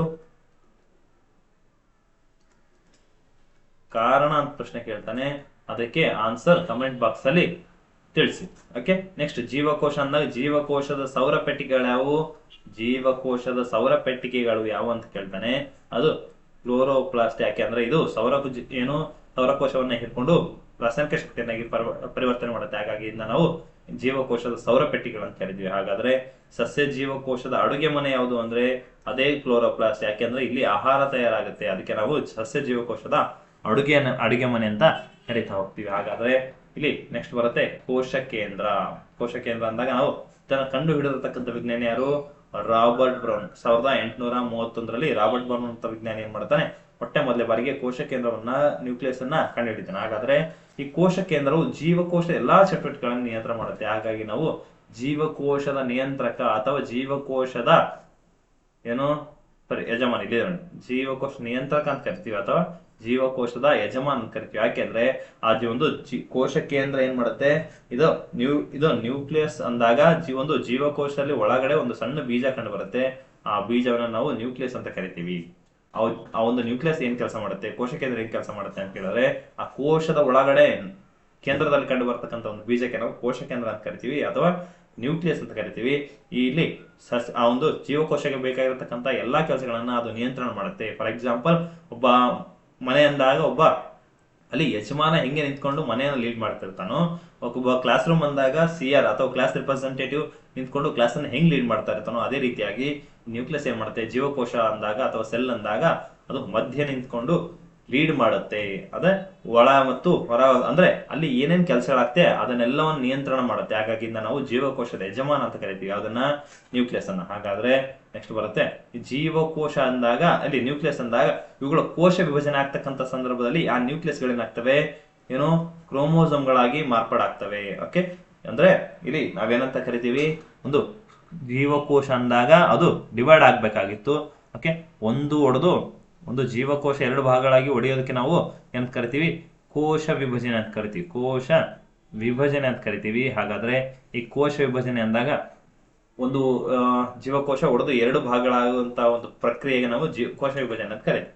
ಒಂದು ಕೋಶ ವಿಭಜನೆ ಆಯ್ತು, ಅದಕ್ಕೆ ನಾವು ಕೋಶ ವಿಭಜನೆ ಅಂತ ಕರಿತೀವಿ. ಹಾಗಾದ್ರೆ ಇವುಗಳಲ್ಲಿ ಆ ಒಂದು ಕೋಶ ವಿಭಜನೆ ಆಗ್ತಕ್ಕಂಥ ಸಂದರ್ಭದಲ್ಲಿ ನ್ಯೂಕ್ಲಿಯಸ್ ಗಳೇನಾಗ್ತವೆ, ವರ್ಣತಂತುಗಳಾಗಿ ಅಥವಾ ನಾವು ಕ್ರೋಮೋಸೋಮ್ಗಳಾಗಿ ಪರಿವರ್ತನೆ ಆಗ್ತವೆ ಅಂತ ಹೇಳ್ತೀವಿ. ಹಾಗಾದ್ರೆ ಈ ವರ್ಣತಂತುಗಳು ಅಥವಾ ಕ್ರೋಮೋಸೋಮ್ ಅಂತ ಕರಿತೀವಿ. ಇವುಗಳು ಹೆಂಗೆ ಮಾಡಲ್ಪಟ್ಟಿದ್ದಾವೆ, ಪ್ರೋಟೀನ್ ಮತ್ತು ನ್ಯೂಕ್ಲಿಕ್ ಆಮ್ಲಗಳಿಂದ ಮಾಡಲ್ಪಟ್ಟಿದ್ದಾವೆ. ಯಾವುದು, ವರ್ಣತಂತು ಅಂದಾಗ ಪ್ರೋಟೀನ್ ಮತ್ತು ನ್ಯೂಕ್ಲಿಕ್ ಆಸಿಡ್ ಗಳಿಂದ ಮಾಡಲ್ಪಟ್ಟಿದ್ದಾವೆ. ಹಾಗಾದ್ರೆ ಈ ವರ್ಣತಂತುವಿನಲ್ಲಿ ಕ್ರೋಮೋಸೋಮ್ ಅಂತ ಕರೀತೀವಿ. ಕ್ರೋಮೋಸೋಮ್ ಅಥವಾ ನಾವು ಈ ವರ್ಣತಂತಿನಲ್ಲಿ ಅಥವಾ ಕ್ರೋಮೋಸೋಮ್ಗಳಲ್ಲಿ ಡಿಆಕ್ಸಿರೈಬೋಸ್ ನ್ಯೂಕ್ಲಿಕ್ ಆಮ್ಲ ಕಂಡು ಬರುತ್ತೆ. ಡಿಆಕ್ಸಿರೈಬೋಸ್ ನ್ಯೂಕ್ಲಿಕ್ ಆಮ್ಲ ಎನ್ನುವಂತಹ ಒಂದು ಅನುವಂಶೀಯ ವಸ್ತು.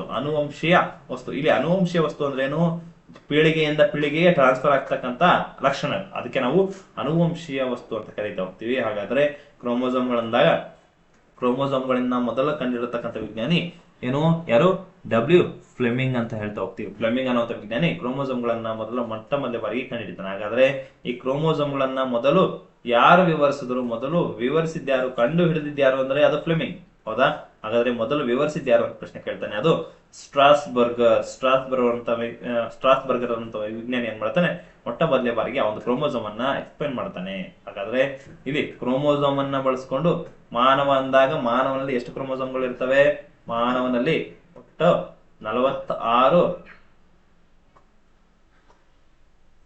ಕ್ರೋಮೋಸೋಮ್ಸ್ ಇರ್ತವೆ, ಅಥವಾ ನಾವು ಯಾವುದು 23 ಜೊತೆ ಅಂತ ಹೇಳ್ಬೇಕು. ಅದ್ರಲ್ಲಿ ನಾವು 23 ಜೊತೆ ಕ್ರೋಮೋಸೋಮ್ಗಳು ಇರುತ್ತೆ ಅಂತ ಫಸ್ಟ್ ಪ್ರಿಫರೆನ್ಸ್ 23 ಜೊತೆ ಅಂತ ಹೇಳ್ಬೇಕು, ಇಲ್ಲ ಅಂದ್ರೆ 46 ಕ್ರೋಮೋಸೋಮ್ ಅಂತ ಹೇಳ್ಬೇಕು. ಹಾಗಾದ್ರೆ ಇಲ್ಲಿ ಕ್ರೋಮೋಸೋಮ್ ಅನ್ನ ಬಳಸ್ಕೊಂಡು ಮಾನವರಲ್ಲಿ ಲಿಂಗ ನಿರ್ಧರಣೆ ಹೆಂಗಾಗತ್ತೆ ಅಂತ ನೋಡೋಣ. ಹಾಗಾದ್ರೆ ಇಲ್ಲಿ XX ಒಬ್ಬ ಮಾನವ ಅಂದಾಗ ಗಂಡಿನಲ್ಲಿ ನಮಗೆ XX ಕ್ರೋಮೋಸೋಮ್ಗಳು ಕಂಡು ಬರ್ತವೆ. XX ಕ್ರೋಮೋಸೋಮ್ ಅಂದಾಗ ಇದನ್ನ ನಾವು ಗಂಡು ಅಂತೀವಿ. ಓಕೆ, XY ಅಂದಾಗ ನಾವು XX ಅಂದಾಗ ಹೆಣ್ಣು ಅಂತ ಕರಿತೀವಿ. ಇನ್ನು XY ಅಂದಾಗ ಇದನ್ನು ನಾವು ಗಂಡು ಅಂತ ಕರಿತೀವಿ. ಹಾಗಾದ್ರೆ ಇದನ್ನ ಬಳಸ್ಕೊಂಡು ಒಬ್ಬ ಹೆಣ್ಣು ಮತ್ತು ಗಂಡು ಮೇಟಿಂಗ್ ನಡೆದಾಗ ಯಾವ ಒಂದು ರಿಸಲ್ಟ್ ಬರುತ್ತೆ, ಗರ್ಲ್ ಅಥವಾ ಬಾಯ್ ಬರುತ್ತೆ, ಹೆಂಗೆ ಅಂತ ಇಲ್ಲಿ ಮಗುವಿನ ಲಿಂಗ ನಿರ್ಧರಣೆ ಬಗ್ಗೆ ನೋಡ್ತಾ ಹೋಗೋಣ. ಹಾಗಾದ್ರೆ ಮಗುವಿನ ಲಿಂಗ ನಿರ್ಧರಣೆ ಬಗ್ಗೆ ನಿರ್ಧರಿಸ್ತಕ್ಕಂಥ ಕ್ರೋಮೋಸೋಮ್ಗಳು ಅಂತ ಕೇಳ್ತಾನೆ, ಅದು ತಂದೆ ಕ್ರೋಮೋಸೋಮ್ಗಳು ಅಥವಾ ನಾವು XY ಕ್ರೋಮೋಸೋಮ್ಗಳು ಅಂತ ಹೇಳ್ಬೇಕು, ಇಲ್ಲ ಅಂದ್ರೆ ತಂದೆ ಕ್ರೋಮೋಸೋಮ್ಗಳು ಅಂತ ಹೇಳ್ಬೇಕು. ಹೆಂಗೆ ಅಂದ್ರೆ ಇಲ್ಲಿ ಫಾರ್ ಎಕ್ಸಾಂಪಲ್ ಇಲ್ಲಿಂದ ಒಂದು X ಬಂತು, ಇಲ್ಲಿಂದ ಒಂದು X ಬಂತು ಅಂದ್ರೆ XX ಆದ್ರೆ ಇದನ್ನ ನಾವು ಹೆಣ್ಣು ಅಂತ ಕರೆದ್ವಿ. ಹಾಗಾದ್ರೆ ಇಲ್ಲಿಂದ ಒಂದು X ಬಂತು, ಇಲ್ಲಿಂದ ಒಂದು Y ಬಂತು ಅಂದ್ರೆ XY ಆಯ್ತು, ಇದನ್ನ ನಾವು ಗಂಡು ಅಂತ ಕರಿತೀವಿ. ಇಲ್ಲಿ ಹೆಣ್ಣಿಂದ ಯಾವ ಒಂದು ಕ್ರೋಮೋಸೋಮ್ ಬಿಡುಗಡೆ ಆದ್ರೂ ಕೂಡ ಅದನ್ನ ನಾವು ಯಾವುದೇ ಒಂದು ಬಿಡುಗಡೆ ಸೇಮೇ ಇರುತ್ತೆ, ಆದ್ರೆ ಗಂಡಿನಿಂದ ಬಿಡುಗಡೆ ಆಗ್ತಕ್ಕಂಥ ಕ್ರೋಮೋಸೋಮ್ ನಾವು ಅದನ್ನ ಡಿಫ್ರೆನ್ಶಿಯೇಟ್ ಮಾಡ್ಬೇಕು. ಹಾಗಾಗಿ ಮಗುವಿನ ಲಿಂಗ ನಿರ್ಧರಿಸ್ತಕ್ಕಂಥ ಕ್ರೋಮೋಸೋಮ್ಗಳು ಯಾವುವು ಅಂತ ಕೇಳ್ತಾನೆ, ತಂದೆ ಕ್ರೋಮೋಸೋಮ್ಗಳು. ಹಾಗಾದ್ರೆ ಸ್ತ್ರೀಯರ ಅಂಡಾಶಯದಿಂದ ಅಂಡಾಣು ಬಿಡುಗಡೆ ಆಗುತ್ತೆ. ಆ ಬಿಡುಗಡೆ ಆದಾಗ ಕ್ರೋಮೋಸೋಮ್ಗಳ ಸಂಖ್ಯೆ ಎಷ್ಟಿರುತ್ತೆ ಅಂತ ಕೇಳ್ತಾನೆ, 1X ಇರುತ್ತೆ. ಯಾಕೆ ಅಂದ್ರೆ ಇಲ್ಲಿ 2X ಬಿಡುಗಡೆ ಆಗೋದಿಲ್ಲ, ಯಾವ್ದಾದ್ರು ಒಂದಾಗುತ್ತೆ, ಈ ಕಡೆಯಿಂದ ಕೂಡ ಒಂದಾಗುತ್ತೆ, ಅಲ್ಲಿ XX ಆಗುತ್ತೋ XY ಆಗುತ್ತೋ ರಿಲೀಸ್ ಆದ್ಮೇಲೆ ಗೊತ್ತಾಗುತ್ತೆ. ಹಾಗಾದ್ರೆ ಮಾನವನ ಪ್ರತಿ ಜೀವಕೋಶದಲ್ಲಿ ಏನಾಗುತ್ತೆ, 23 ಜೊತೆ ಕ್ರೋಮೋಸೋಮ್ಗಳು ಇರ್ತವೆ. 23 ಜೊತೆ ಅಥವಾ ನಾವು 46 ಕ್ರೋಮೋಸೋಮ್ ಅಂತ ಕರಿತೀವಿ, ಕ್ರೋಮೋಸೋಮ್ ಇರ್ತವೆ. ಹಾಗಾದ್ರೆ ಇಲ್ಲಿ 23ನೇ ಜೊತೆ ಏನ್ ಮಾಡುತ್ತೆ, ಲಿಂಗ ನಿರ್ಧರಣೆ ಮಾಡುತ್ತೆ. ಓಕೆ, ಇಲ್ಲಿ 23 ಜೊತೆ ಅಂದಾಗ 22 ಏನಾಗುತ್ತೆ, 22 ಪ್ಲಸ್ 1, ಹೌದಾ? ಹಾಗಾದ್ರೆ ಇದು 23 ಆಗುತ್ತೆ. 22ನ್ನ ನಾವು ಸಾಮಾನ್ಯ ಕ್ರೋಮೋಸೋಮ್ ಅಂತ ಕರಿತೀವಿ, ಸಾಮಾನ್ಯ ಕ್ರೋಮೋಸೋಮ್ ಅಂತ ಕರಿತೀವಿ.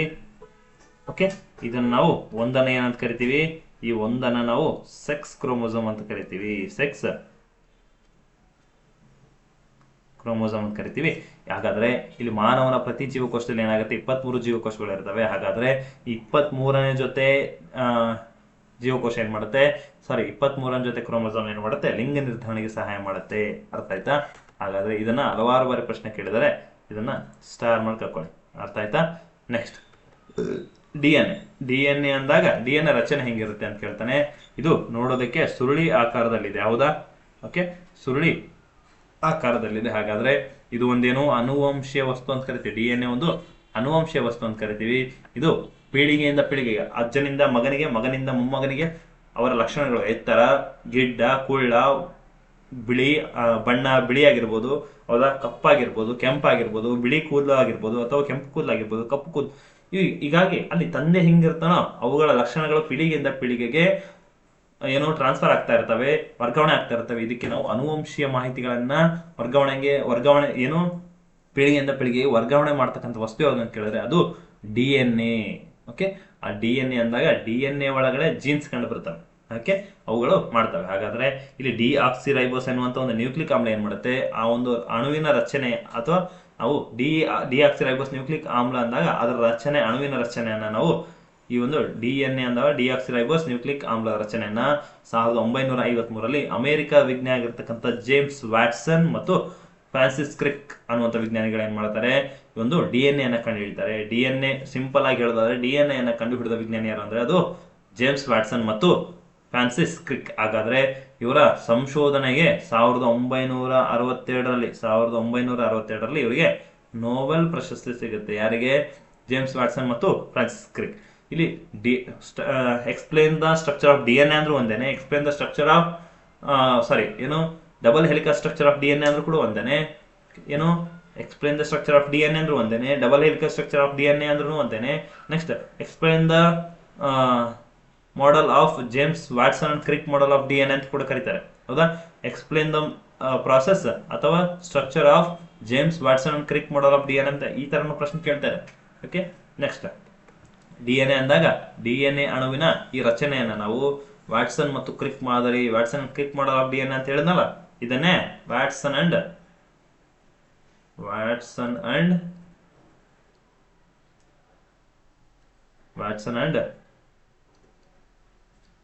ಕ್ರಿಕ್ ಮಾಡೆಲ್ ಆಫ್ DNA ಅಂತ ಕರಿತೀವಿ. ಹಾಗಾಗಿ ಇದನ್ನ ನಾವು Watson Crick model of DNA ಅಂತ ಕರಿತೀವಿ. ಹಾಗಾದ್ರೆ DNA ಅಣುವಿನಲ್ಲಿ ಒಂದು ಜೋಡಿ ಪಾಲಿನ್ಯೂಕ್ಲಿಯೋಟೈಡ್ಗಳು ಕೂಡ ಕಂಡು ಬರ್ತವೆ.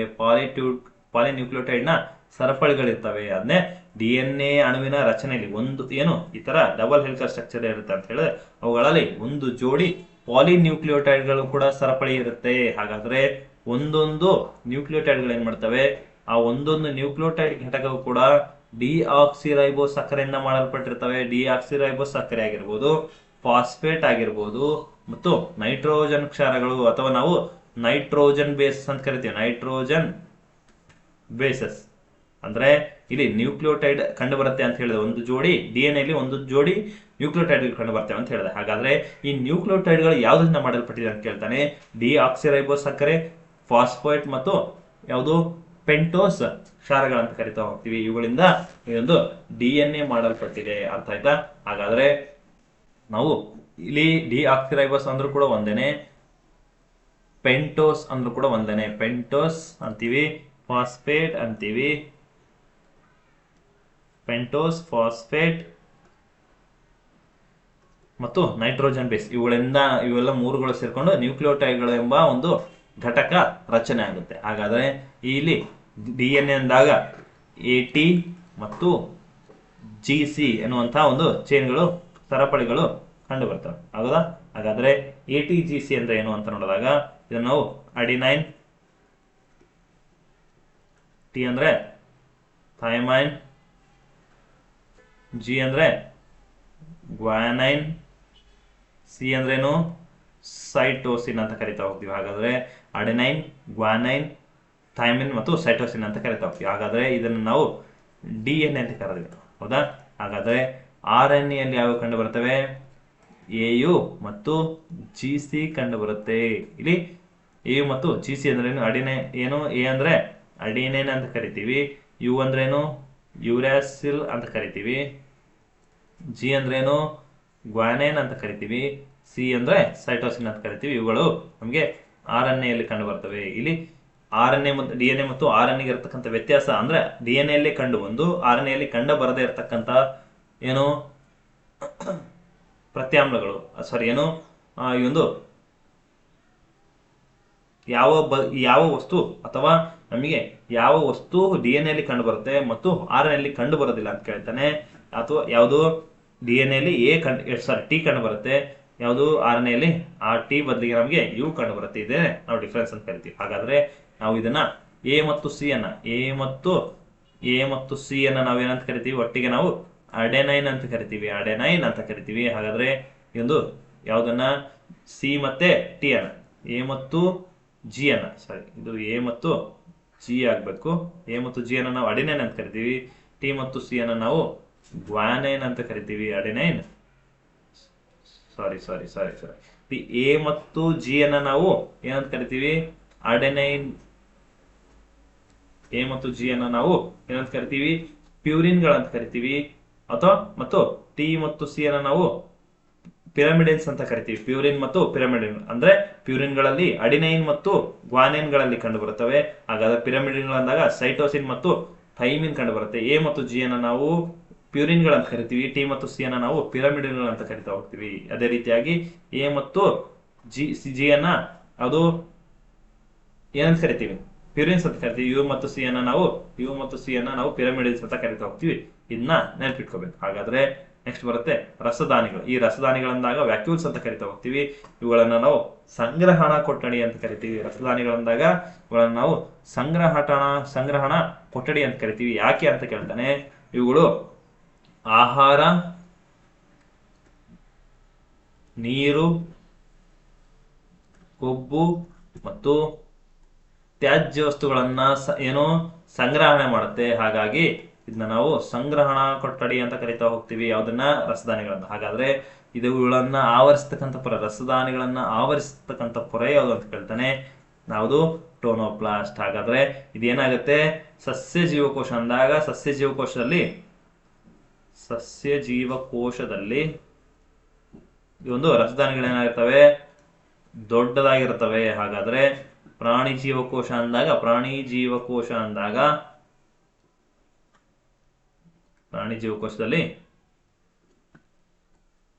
ಚಿಕ್ಕದಾಗಿರ್ತವೆ. ಯಾವುದು? ಈ ರಸದಾನಿಗಳಂದಾಗ ಸಸ್ಯ ಜೀವಕೋಶದಲ್ಲಿ ದೊಡ್ಡದಾಗಿರ್ತವೆ, ಆದ್ರೆ ಪ್ರಾಣಿ ಜೀವಕೋಶದಲ್ಲಿ ಚಿಕ್ಕದಾಗಿರ್ತವೆ.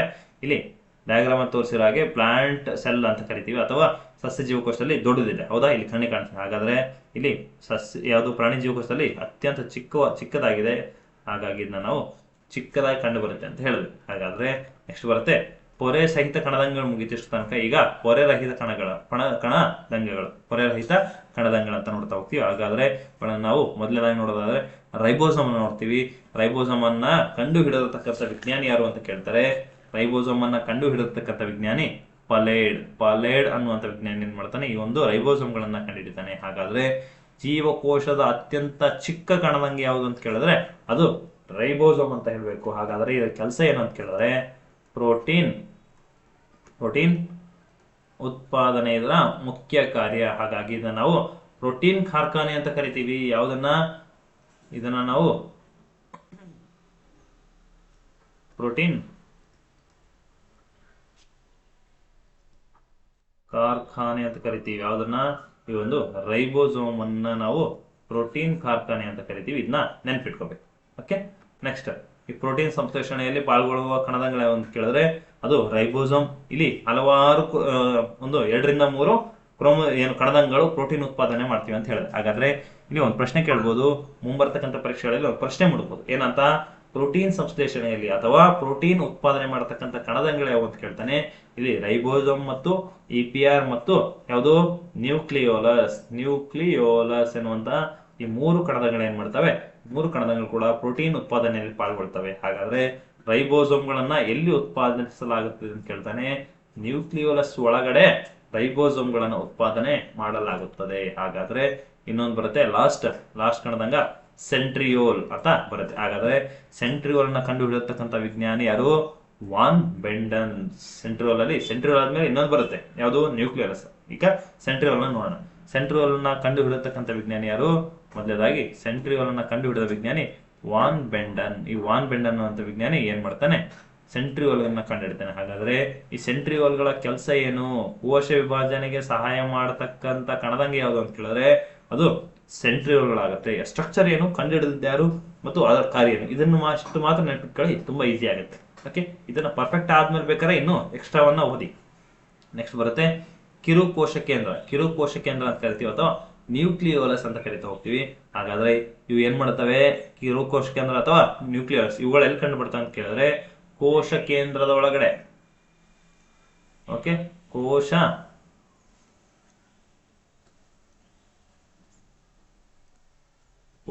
ಕೇಂದ್ರದ ಒಳಗಡೆ ಇರುವ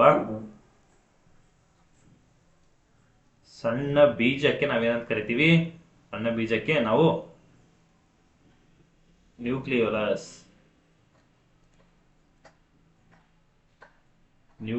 ಅಂತ ಕರಿತಾ ಹೋಗ್ತೀವಿ. ಆ ಒಂದು ಕೋಶ ಕೇಂದ್ರದ ಒಳಗಡೆ, ಇದು ಕೋಶ ಕೇಂದ್ರ ಅಥವಾ ನ್ಯೂಕ್ಲಿಯಸ್ ಅಂತ ಕರಿತೀವಿ, ಅದ್ರೊಳಗಡೆ ಇರ್ತಕ್ಕಂಥ ಸಣ್ಣ ಬೀಜಕ್ಕೆ ನಾವು ನ್ಯೂಕ್ಲಿಯೋಲಸ್ ಅಥವಾ ಕಿರು ಕೋಶ ಕೇಂದ್ರ ಅಂತ ಕರಿತಾ ಹೋಗ್ತೀವಿ. ಇದ್ರ ಕೆಲಸ ಏನಂತ ಹೇಳ್ತಾನೆ, ಇದು ರೈಬೋಸೋಮ್ಗಳನ್ನ ಹೊಂದಿರ್ತವೆ ಹಾಗೂ ಪ್ರೋಟೀನ್ ಸಂಶ್ಲೇಷಣೆಯಲ್ಲಿ ಪಾಲ್ಗೊಳ್ತವೆ. ನಾನು ಆಗ್ಲೇ ಹೇಳಿದೆ, ರೈಬೋಸೋಮ್, ನ್ಯೂಕ್ಲಿಯಸ್ ಮತ್ತು ಯಾವುದು ಇನ್ನೊಂದು EPR, ಈ 3 ಕೂಡ ಪ್ರೋಟೀನ್ ಉತ್ಪಾದನೆಯಲ್ಲಿ ಪಾಲ್ಗೊಳ್ತವೆ ಅಂತ ಹೇಳಿದ್ವಿ. ಹೌದಾ? ಈ ಕೋಶ ಕೇಂದ್ರ ಅಷ್ಟೇನೆ. ಇದು ಕೋಶ ಕೇಂದ್ರದ ಒಳಗಡೆ ಇರತಕ್ಕಂಥ ಸಣ್ಣ ಬೀಜಕ್ಕೆ ನಾವು ಕಿರುಕೋಶ ಕೇಂದ್ರ ಅಥವಾ ನ್ಯೂಕ್ಲಿಯೋಲಸ್ ಅಂತ ಕರಿತೀವಿ. ಇವು ಏನ್ ಮಾಡ್ತವೆ, ರೈಬೋಸೋಮ್ಗಳನ್ನು ಉತ್ಪಾದನೆ ಮಾಡ್ತವೆ ಮತ್ತು ಪ್ರೋಟೀನ್ ಸಂಶ್ಲೇಷಣೆಯಲ್ಲಿ ಕೂಡ ಪಾಲ್ಗೊಳ್ತವೆ. ಹಾಗಾದ್ರೆ ನೆಕ್ಸ್ಟ್ ಬರುತ್ತೆ ಕೋಶ ವಿಭಜನೆ. ಓಕೆ, ಕೋಶ ವಿಭಜನೆ ಅಂದ್ರೆ ಒಂದು ಜೀವಕೋಶ ವಯಸ್ಸಿಗೆ ಬಂದ ತಕ್ಷಣ ಅಥವಾ ಪ್ರೌಢಾವಸ್ಥೆಗೆ ಬಂದಿದ ತಕ್ಷಣ ಎರಡು ಜೀವಕೋಶಗಳಾಗಿ ಹೊಡೆದೋಗುತ್ತೆ. ಅದನ್ನ ನಾವು ಕೋಶ ವಿಭಜನೆ. ಓಕೆ, ಒಂದು ಕೋಶ ಇತ್ತು, ಒಂದು ಜೀವಕೋಶ ಇತ್ತು, ಆ ಒಂದು ಜೀವಕೋಶ ಎರಡು ಆಗಿ ಭಾಗವಾಯಿತು, ಒಂದು ಮತ್ತು ಎರಡು ಅಥವಾ ಎರಡು ಭಾಗಗಳಾಗಿ ಹೊಡೆದು ಅದು ಮತ್ತೆ ಸಪರೇಟ್ ಜೀವನ ಮಾಡೋದಕ್ಕೆ ಅಥವಾ ಸಪರೇಟ್ ಕಾರ್ಯವಂತ ಕೆಲಸ ಮಾಡೋದಕ್ಕೆ ಸ್ಟಾರ್ಟ್ ಮಾಡುತ್ತೆ. ಅದಕ್ಕೆ ನಾವೇನ್ ಕರಿತೀವಿ, ಕೋಶ ವಿಭಜನೆ ಅಂತ ಕರಿತೀವಿ. ಇದನ್ನ ಅಫಿಷಿಯಲ್ ಆಗಿ ಹೇಳೋದಾದ್ರೆ ಒಂದು ಜೀವಕೋಶ ಪ್ರೌಢಾವಸ್ಥೆಗೆ ತಲುಪಿದಾಗ ವಿಭಜನೆ ಹೊಂದಿ ಎರಡು ಮರಿ ಜೀವಕೋಶಗಳಿಗೆ ಎರಡು ಮರಿ ಜೀವಕೋಶಗಳಾಗುವ ಪ್ರಕ್ರಿಯೆಗೆ ನಾವೇನ್ ಕರಿತೀವಿ, ಕೋಶ ವಿಭಜನೆ ಅಂತ ಕರಿತೀವಿ.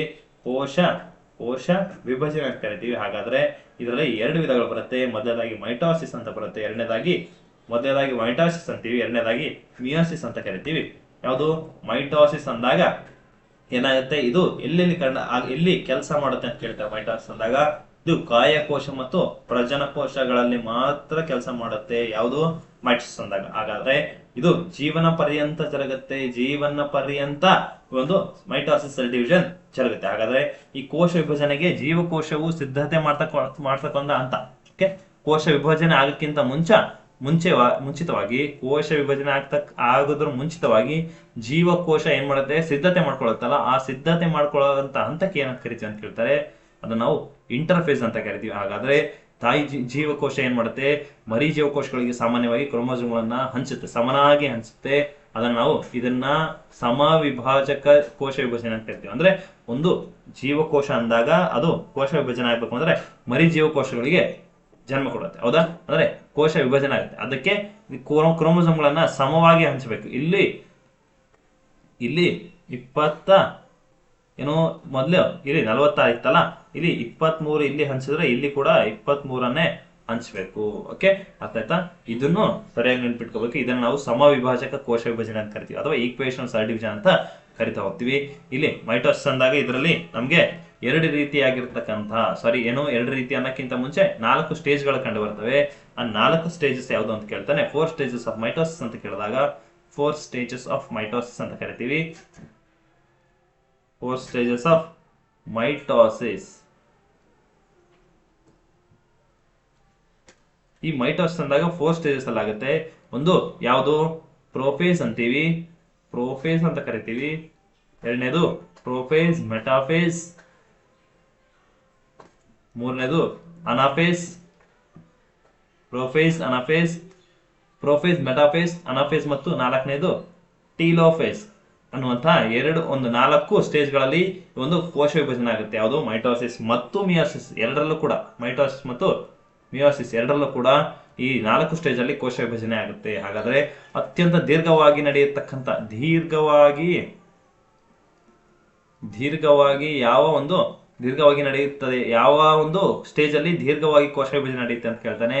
ಅದರಲ್ಲಿ ಪ್ರೋಫೇಸ್ ಅಲ್ಲಿ ಆಗುತ್ತೆ. ಹಾಗಾದ್ರೆ ಯಾವುದರಲ್ಲಿ ಕಡಿಮೆ ಸಮಯದಲ್ಲಿ ಆಗುತ್ತೆ ಅಂತ ಕೇಳ್ತಾನೆ. ಯಾವುದು ಕಡಿಮೆ ಸಮಯ ತಗೊಳುತ್ತೆ ಅಂತ ಕೇಳ್ತಾನೆ. ಅದು ಟೀಲೋಫೇಸ್ ಅಂತ ಹೇಳ್ಬೇಕು. ಹಾಗಾದ್ರೆ ಇನ್ನು ಇಲ್ಲಿ ಕೋಶ ವಿಭಜನೆ ಆದಾಗ 2 ಮರಿ ಜೀವಕೋಶಗಳು ಉಂಟಾಗ್ತವೆ. ಹಾಗಾದ್ರೆ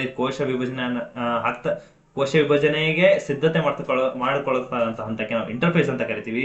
ಅದಕ್ಕೆ ಅಥವಾ ಸಿದ್ಧತಾ ಹಂತ ಅಂತ ಕರಿತೀವಿ. ಹಾಗಾದ್ರೆ ಕ್ರೋಮೋಸೋಮ್ಗಳನ್ನ ಸಮನಾಗಿ ಹಂಚೋದಕ್ಕೆ ಜೀವಕೋಶಗಳು ನಕಲು ಮಾಡುವ ಹಂತಕ್ಕೆ ನಾವೇನಂತ ಕರಿತೀವಿ, ಡಿಎನ್ಎ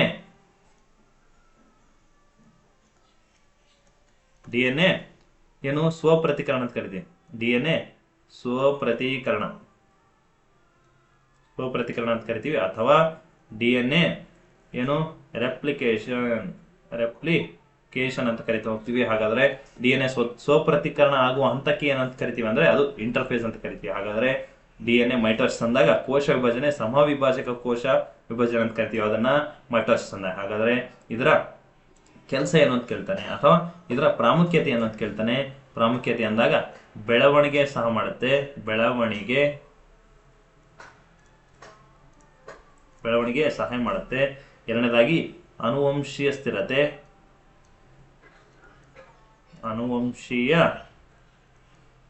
ಸ್ಥಿರತೆ ಅಂತ ಕರಿತೀವಿ. ನೆಕ್ಸ್ಟ್ ಒಂದು ಕಟ್ಟಾಗಿರ್ತಕ್ಕಂಥ ಯಾವ್ದಾದ್ರು ಒಂದು ಭಾಗ ಕಟ್ಟಾದ್ರೆ ಅದು ಪುನಃ ಬೆಳೆಯುತ್ತೆ, ಅಥವಾ ಪುನರುತ್ಪಾದನೆ ಅಂತ ಕರಿತೀವಿ. ಪುನರುತ್ಪಾದನೆ, ಫಾರ್ ಎಕ್ಸಾಂಪಲ್ ನಾವು ಲಿವರ್ ಅನ್ನ ಕೊಡ್ಬೋದು, ಹೌದಾ? ಲಿವರ್ ಅನ್ನ ಕೊಡ್ಬೋದು. ನೆಕ್ಸ್ಟ್ ಇನ್ನೂ ಒಂದು ಹೇಳೋದಾದ್ರೆ ಇಲ್ಲಿ ಗಾಯಗಳ ಮಾಯುವಿಕೆ, ಗಾಯಗಳ ಮಾಯುವಿಕೆ ಅಂತ ಹೇಳ್ತೀವಿ. ನೆಕ್ಸ್ಟ್ ಇನ್ನೂ ಒಂದು ಹೇಳೋದಾದ್ರೆ ದುರಸ್ತಿ. ಇಲ್ಲಿ ಫಾರ್ ಎಕ್ಸಾಂಪಲ್ ನಾವು ಏನಾದ್ರು ಆಕ್ಸಿಡೆಂಟ್ ಆದಾಗ ಒಂದು ಯಾವ್ದಾದ್ರು ಮೂಳೆ ಮುರಿದ್ರೆ ಅಥವಾ ದುರಸ್ತಿ ಕಟ್ಟಾದ್ರೆ, ಮೂಳೆ ಮುರಿದ್ರೆ ಅದನ್ನ ನಾವು ದುರಸ್ತಿ ಅಂತ ಕರಿತೀವಿ. ಆ ದುರಸ್ತಿಯನ್ನ ಸರಿಪಡಿಸೋದಕ್ಕೆ ನಾವು ಒಂದು ಬೋನ್ ಮುರಿದೋಯ್ತು ಅಂದ್ರೆ ಅಲ್ಲಿ ನಾವು ರಾಡ್ ಅನ್ನ ಹಾಕಿ ಸರಿಪಡಿಸ್ತೀವಿ, ಹೌದಾ? ಒಂದು 2 ರಿಂದ 4 ವರ್ಷ ಆದ್ಮೇಲೆ ಆ ಬೋನ್ ಮತ್ತೆ ಅಟ್ಯಾಚ್ ಆಗುತ್ತೆ, ಆ ರಾಡನ್ನ ತೆಗಿಬಹುದು. ಅಲ್ಲಿ ಆ ಬೋನ್ ಇಂದ ಬೋನ್ ಕಟ್ಟಾದಾಗ ಅದು ಮತ್ತೆ ಜಾಯಿಂಟ್ ಆಗೋದಕ್ಕೆ ಕಾರಣ ಏನಂತ ಕೇಳ್ತಾರೆ, ಅದನ್ನೇ ಮೈಟೋಸಿಸ್ ಅಂತೀವಿ ಅಥವಾ ದುರಸ್ತಿ ಅಂತ ಕರಿತೀವಿ. ಆ ದುರಸ್ತಿಯನ್ನ ಸರಿಪಡಿಸೋದಕ್ಕೆ ಮೈಟೋಸಿಸ್ ಸಹಾಯ ಮಾಡುತ್ತೆ. ಅರ್ಥ ಆಯ್ತಾ? ನೆಕ್ಸ್ಟ್ ಬರುತ್ತೆ, ಅದೇ ಕೊಟ್ಟಿದ್ದಾರೆ, ಪ್ರೋಫೇಸ್, ಮೆಟಾಫೇಸ್, ಅನಾಫೇಸ್ ಮತ್ತು ಟೆಲೋಫೇಸ್ ಗಳಿಂದ 4 ಹಂತಗಳು ಬರುತ್ತೆ. ಯಾವ್ದ್ರಲ್ಲಿ ಬರುತ್ತೆ ಅಂತ ಕೇಳ್ತಾನೆ, ಮೈಟೋಸಿಸ್ ಮತ್ತು ಮಿಯೋಸಿಸ್ ಎರಡರಲ್ಲೂ ಕೂಡ ಬರುತ್ತೆ. ನನಗೆ ಇಲ್ಲಾಗ್ಲೇ ಹೇಳಿದೀನಿ, ಮೈಟೋಸಿಸ್ ಮತ್ತು ಮಿಯೋಸಿಸ್ ಎರಡರಲ್ಲೂ ಕೂಡ ಬರುತ್ತೆ ಅಂತ ಹೇಳಿದೀನಿ. ಹಾಗಾದ್ರೆ ಇದನ್ನ ಕ್ಯಾನ್ಸರ್ ಉಂಟಾಗೋದಕ್ಕೆ ಕಾರಣ ಏನು, ಕ್ಯಾನ್ಸರ್ ಉಂಟಾಗಲು ಕಾರಣ ಏನು ಅಂತ ಕೇಳ್ತಾನೆ, ಅನಿಯಂತ್ರಿತ ಮೈಟೋಸಿಸ್ ಸೆಲ್ ಡಿವಿಷನ್. ಅನಿಯಂತ್ರಿತ ಮೈಟೋಸಿಸ್ ಸೆಲ್ ಡಿವಿಷನ್ ಇದಕ್ಕೆ ಏನು ಪರ್ಫೆಕ್ಟ್ ಆನ್ಸರ್ ಆಗುತ್ತೆ. ಕ್ಯಾನ್ಸರ್ ಉಂಟಾಗೋದಕ್ಕೆ ಕಾರಣ ಏನು, ಅನಿಯಂತ್ರಿತ ಸೆಲ್ ಡಿವಿಷನ್. ಅಂದ್ರೆ ಒಂದು ಜೀವಕೋಶ ಅಂದಾಗ ಅಥವಾ ಒಂದೇನು ಕ್ಯಾನ್ಸರ್ ಸೆಲ್ಸ್ ಇರುತ್ತೆ ಅನ್ಕೊಳ್ಳಿ, ಅದು 1, 2 ಆಗುತ್ತೆ, 2ರಿಂದ 4 ಆಗುತ್ತೆ, 4ರಿಂದ 8, 8ರಿಂದ 16, 16ರಿಂದ 32, 32ರಿಂದ 64, ಈ ತರ ಹಲವಾರು ಇದು ಮಲ್ಟಿಪಲ್ ಆಗುತ್ತೆ. 1ರಿಂದ 2, 2ರಿಂದ 3, 3ರಿಂದ 4 ಆ ತರ ಆಗೋದಿಲ್ಲ. 2ರಿಂದ 4, 1ರಿಂದ 2, 2ರಿಂದ 4, 4ರಿಂದ 8, 16, 32, 64 ಈ ತರ ಮಲ್ಟಿಪಲ್ ಆಗಿ ಡಿವಿಷನ್ ಆಗುತ್ತೆ. ಏನು ಅದನ್ನ ನಾವು ಅನಿಯಂತ್ರಿತ ಮೈಟೋಸಿಸ್ ಸೆಲ್ ಡಿವಿಷನ್ ಅಂತ ಕರಿತೀವಿ ಹೋಗ್ತೀವಿ. ಅಥವಾ ಇಂಗ್ಲಿಷ್ ಅಲ್ಲಿ ಅನ್ಕಂಟ್ರೋಲ್ಡ್ ಮೈಟೋಸಿಸ್ ಡಿವಿಷನ್ ಅಂತ ಕರಿತೀವಿ, ಹೌದಾ? ಏನು ಅನ್ಕಂಟ್ರೋಲ್ಡ್ ಸೆಲ್ ಡಿವಿಷನ್ ಅಂತ ಕರಿತಾ ಹೋಗ್ತೀವಿ. ಹಾಗಾದ್ರೆ ಈ ಒಂದು ಸೆಲ್ ಡಿವಿಷನ್ ಅಂದಾಗ, ಮೈಟೋಸಿಸ್ ಕೋಶ ವಿಭಜನೆ ಅಂದಾಗ ಇದೊಂದು ಅಲೈಂಗಿಕ ಪ್ರಕ್ರಿಯೆ. ಓಕೆ, ಇದು ಒಂದು ಅಸೆಕ್ಷುವಲ್ ಪ್ರಾಸೆಸ್ ಅಂತ ಕರಿತೀವಿ, ಅಸೆಕ್ಷುವಲ್ ಪ್ರಾಸೆಸ್ ಅಂತ ಕರಿತೀವಿ, ಅಥವಾ ಅಲೈಂಗಿಕ ಪ್ರಕ್ರಿಯೆ, ಅಲೈಂಗಿಕ ಪ್ರಕ್ರಿಯೆ ಅಂತ ಹೇಳ್ತಾ ಹೋಗ್ತೀವಿ. ಇದನ್ನ ಸರಿಯಾಗಿ ಅರ್ಥ ಮಾಡ್ಬೇಕು. ಹಾಗಾದ್ರೆ ಈ ಮೈಟೋಸಿಸ್ ನ ಪ್ರಾಮುಖ್ಯತೆ ಆಗ್ಲೇ ಹೇಳಿದ್ವಿ. ಅನುವಂಶೀಯ ಸ್ಥಿರತೆಯನ್ನ ಕಾಪಾಡುತ್ತೆ, ಬೆಳವಣಿಗೆಗೆ ಸಹಾಯ ಮಾಡುತ್ತೆ, ಹೌದಾ? ನೆಕ್ಸ್ಟ್ ದುರಸ್ತಿ ಅಂದಾಗ ಕಟ್ಟಾಗಿರ್ತಕ್ಕಂಥ ಭಾಗ ಪುನಃ ಬೆಳೆಯೋದಕ್ಕೆ ಸಹಾಯ ಮಾಡುತ್ತೆ, ಹೌದಾ? ಅಂದ್ರೆ ಬೋನ್ ಜಾಯಿಂಟ್ ಆಗೋದಕ್ಕೆ. ನೆಕ್ಸ್ಟ್ ಮಾಗುವಿಕೆ ಅಂದಾಗ ಗಾಯಗಳ ಮಾಯುವಿಕೆ ಅಂತ ಕರಿತೀವಿ. ನೆಕ್ಸ್ಟ್ ಪುನರುತ್ಪಾದನೆ, ಕಟ್ಟಾಗಿರ್ತಕ್ಕಂಥ ಭಾಗ ಪುನಃ ಬೆಳೀತೆ. ಫಾರ್ ಎಕ್ಸಾಂಪಲ್ ಲಿವರ್ ಅಂತ ಹೇಳ್ಬೋದು.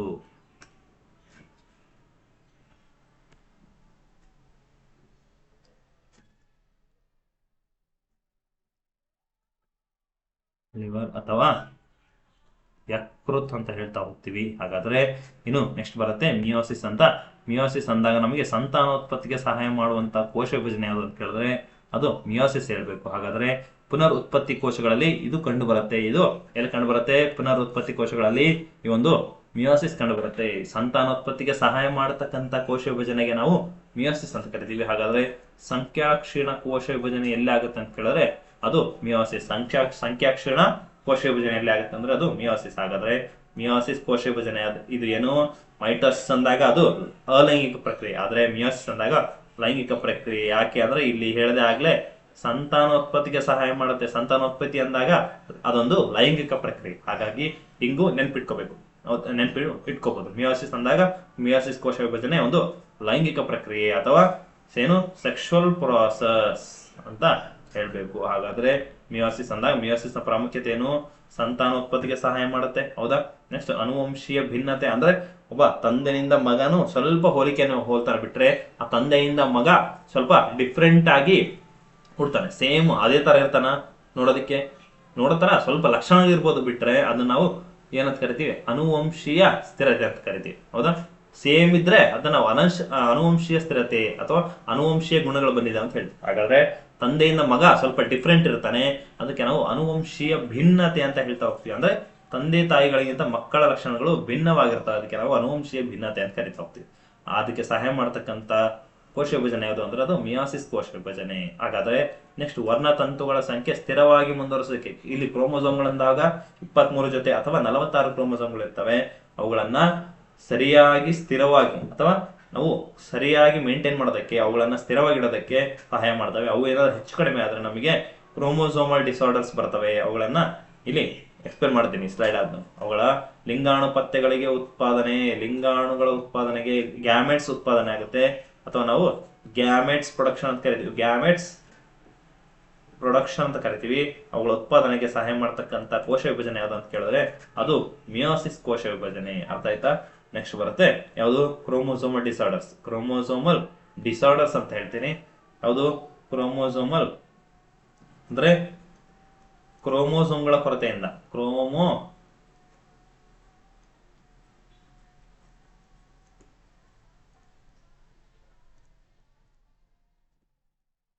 ಕ್ರೋಮೋಸೋಮ್ಗಳ ಕೊರತೆ ಅಥವಾ ಹೆಚ್ಚು ಕಡಿಮೆಯಿಂದ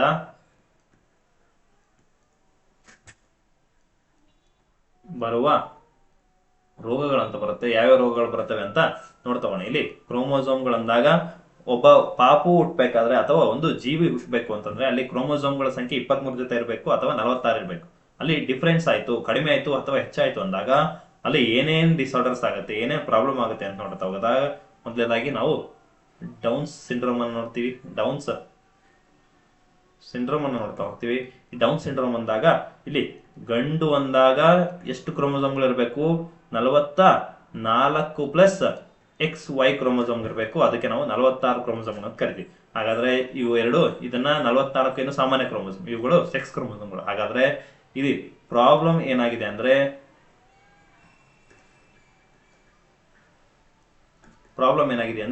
ಇಲ್ಲಿ 44 ಪ್ಲಸ್ XY ಇರಬೇಕಿತ್ತು. ಏನಾಯ್ತು? 45 ಪ್ಲಸ್ XY ಬಂತು. ಅದಕ್ಕೆ ನಾವು ಏನಾಯ್ತು? 47 ಆಯ್ತು. ಹಾಗಾಗಿ ಇಲ್ಲಿ ಒಂದು ಸಂಖ್ಯೆ ಹೆಚ್ಚಾಯ್ತು. 46 ಇರಬೇಕಿತ್ತು, 47 ಆಯ್ತು. ಹಾಗಾದ್ರೆ ನಾವು ಇದನ್ನ ಡೌನ್ ಸಿಂಡ್ರೋಮ್ ಅಂತ ಕರಿತೀವಿ. ಇಲ್ಲಿ ಏನಾಗುತ್ತೆ ಅಂತ ಕೇಳ್ತಾನೆ, ಬುದ್ಧಿಮಾಂದ್ಯ ಮಕ್ಕಳು ಹುಡ್ತವೆ. ಬುದ್ಧಿಮಾಂದ್ಯ ಮಕ್ಕಳು ಹುಡ್ತವೆ. ಹಾಗಾದ್ರೆ ಎರಡನೇದು ಬರುತ್ತೆ ಯಾವುದು? ಡೌನ್ ಸಿಂಡ್ರೋಮ್ ಆದ್ಮೇಲೆ ಎರಡನೇದು ಬರುತ್ತೆ ಟರ್ನರ್ಸ್ ಸಿಂಡ್ರೋಮ್ ಬರುತ್ತೆ. ಇಲ್ಲಿ ಏನ್ ಪ್ರಾಬ್ಲಮ್ ಆಗುತ್ತೆ ಅಂತ ಕೇಳ್ತಾನೆ. ಇಲ್ಲಿ ಒಂದು ಗಂಡು ಅಥವಾ ಒಂದು ಹೆಣ್ಣನ್ನ ತಗೊಂಡಾಗ ಇದು ಸಾಮಾನ್ಯವಾಗಿ ಹೆಣ್ಣು ಮಕ್ಕಳಿಗೆ ಬರ್ತಕ್ಕಂಥ ಡಿಸೀಸ್ ಯಾವುದು? Turner syndrome. ಏನಾಗುತ್ತೆ? 44 ಪ್ಲಸ್ ಎಕ್ಸ್ ಇದ್ರೆ ಅದನ್ನ ನಾವು 46 ಅಂತ ಕರಿತಿದ್ವಿ. ಇದು ಸಾಮಾನ್ಯ ಆಗ್ತಿತ್ತು. ಆದ್ರೆ ಇದು ಸರಿ, 46 ಸರಿ, 46 ತಪ್ಪಾಯ್ತು. ಹಾಗಾದ್ರೆ 40 ಹೌದಾ? ಇಲ್ಲಿ 44 ಸಾಮಾನ್ಯ ಕ್ರೋಮೋಸೋಮ್ ಮತ್ತೆ ಎಕ್ಸ್ ಕ್ರೋಮೋಸೋಮ್ಗಳಾಗತ್ತೆ. ಹಾಗಾಗಿ 46 ಬಂತು. ಇಷ್ಟು ಬರ್ಬೇಕಿತ್ತು, ಅದೇ ಸರಿ ಹೋಗ್ತದೆ. ಹಾಗಾದ್ರೆ ಇಲ್ಲಿ ಇಷ್ಟು ಬಂದಿಲ್ಲ ಅಂದ್ರೆ ಏನಾಯ್ತು? 44 ಪ್ಲಸ್ ಎಕ್ಸ್ ಬಂತು, ಇನ್ನೂ ಒಂದು ಎಕ್ಸ್ ಬರ್ಲಿಲ್ಲ, 0 ಬಂತು. ಇದು ಎಕ್ಸ್ ಅಲ್ಲ, ಎಕ್ಸ್ 0 ಅಂತ ಕರಿತೀವಿ. ಇಲ್ಲಿ ಏನಾಯ್ತು? 45 ಆಯ್ತು. ಹಾಗಾಗಿ ಇಲ್ಲಿ ಸಮಸ್ಯೆ ಉಂಟಾಯ್ತು. ಪ್ರಾಬ್ಲಮ್ ಏನು? ಪ್ರಾಬ್ಲಮ್ 44 ಪ್ಲಸ್ ಎಕ್ಸ್ 0 ಆಯ್ತು. ಅದಕ್ಕೆ ನಾವು ಈ ಒಂದು 45 ಕ್ರೋಮೋಸೋಮ್ಗಳು ಬಂತು, ಒಂದು ಕಡಿಮೆ ಆಯ್ತು. ಪ್ರಾಬ್ಲಮ್ ಏನಾಗುತ್ತೆ ಅಂತ ಕೇಳ್ತಾನೆ. ಇದು ಸಾಮಾನ್ಯವಾಗಿ ಮಹಿಳೆಯರಿಗೆ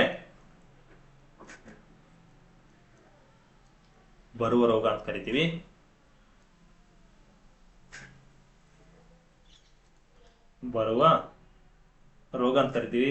ಇದು ಏನ್ ಸಮಸ್ಯೆ ಉಂಟು ಮಾಡುತ್ತೆ ಅಂತ ಕೇಳಿದ್ರೆ, ಒಬ್ಬ ಮಹಿಳೆ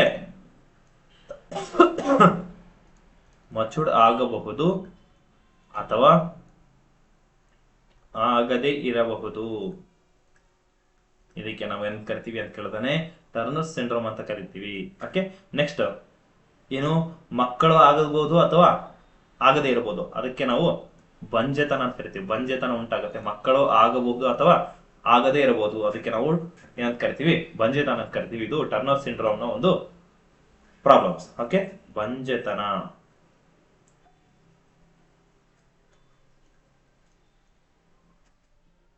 ಅರ್ಥ ಆಯ್ತಾ? ನೆಕ್ಸ್ಟ್ ಮೂರನೇದು ಬರುತ್ತೆ. ಮೂರನೇದು ಯಾವುದು? ಕ್ಲೈನ್ ಫಿಲ್ಟರ್ಸ್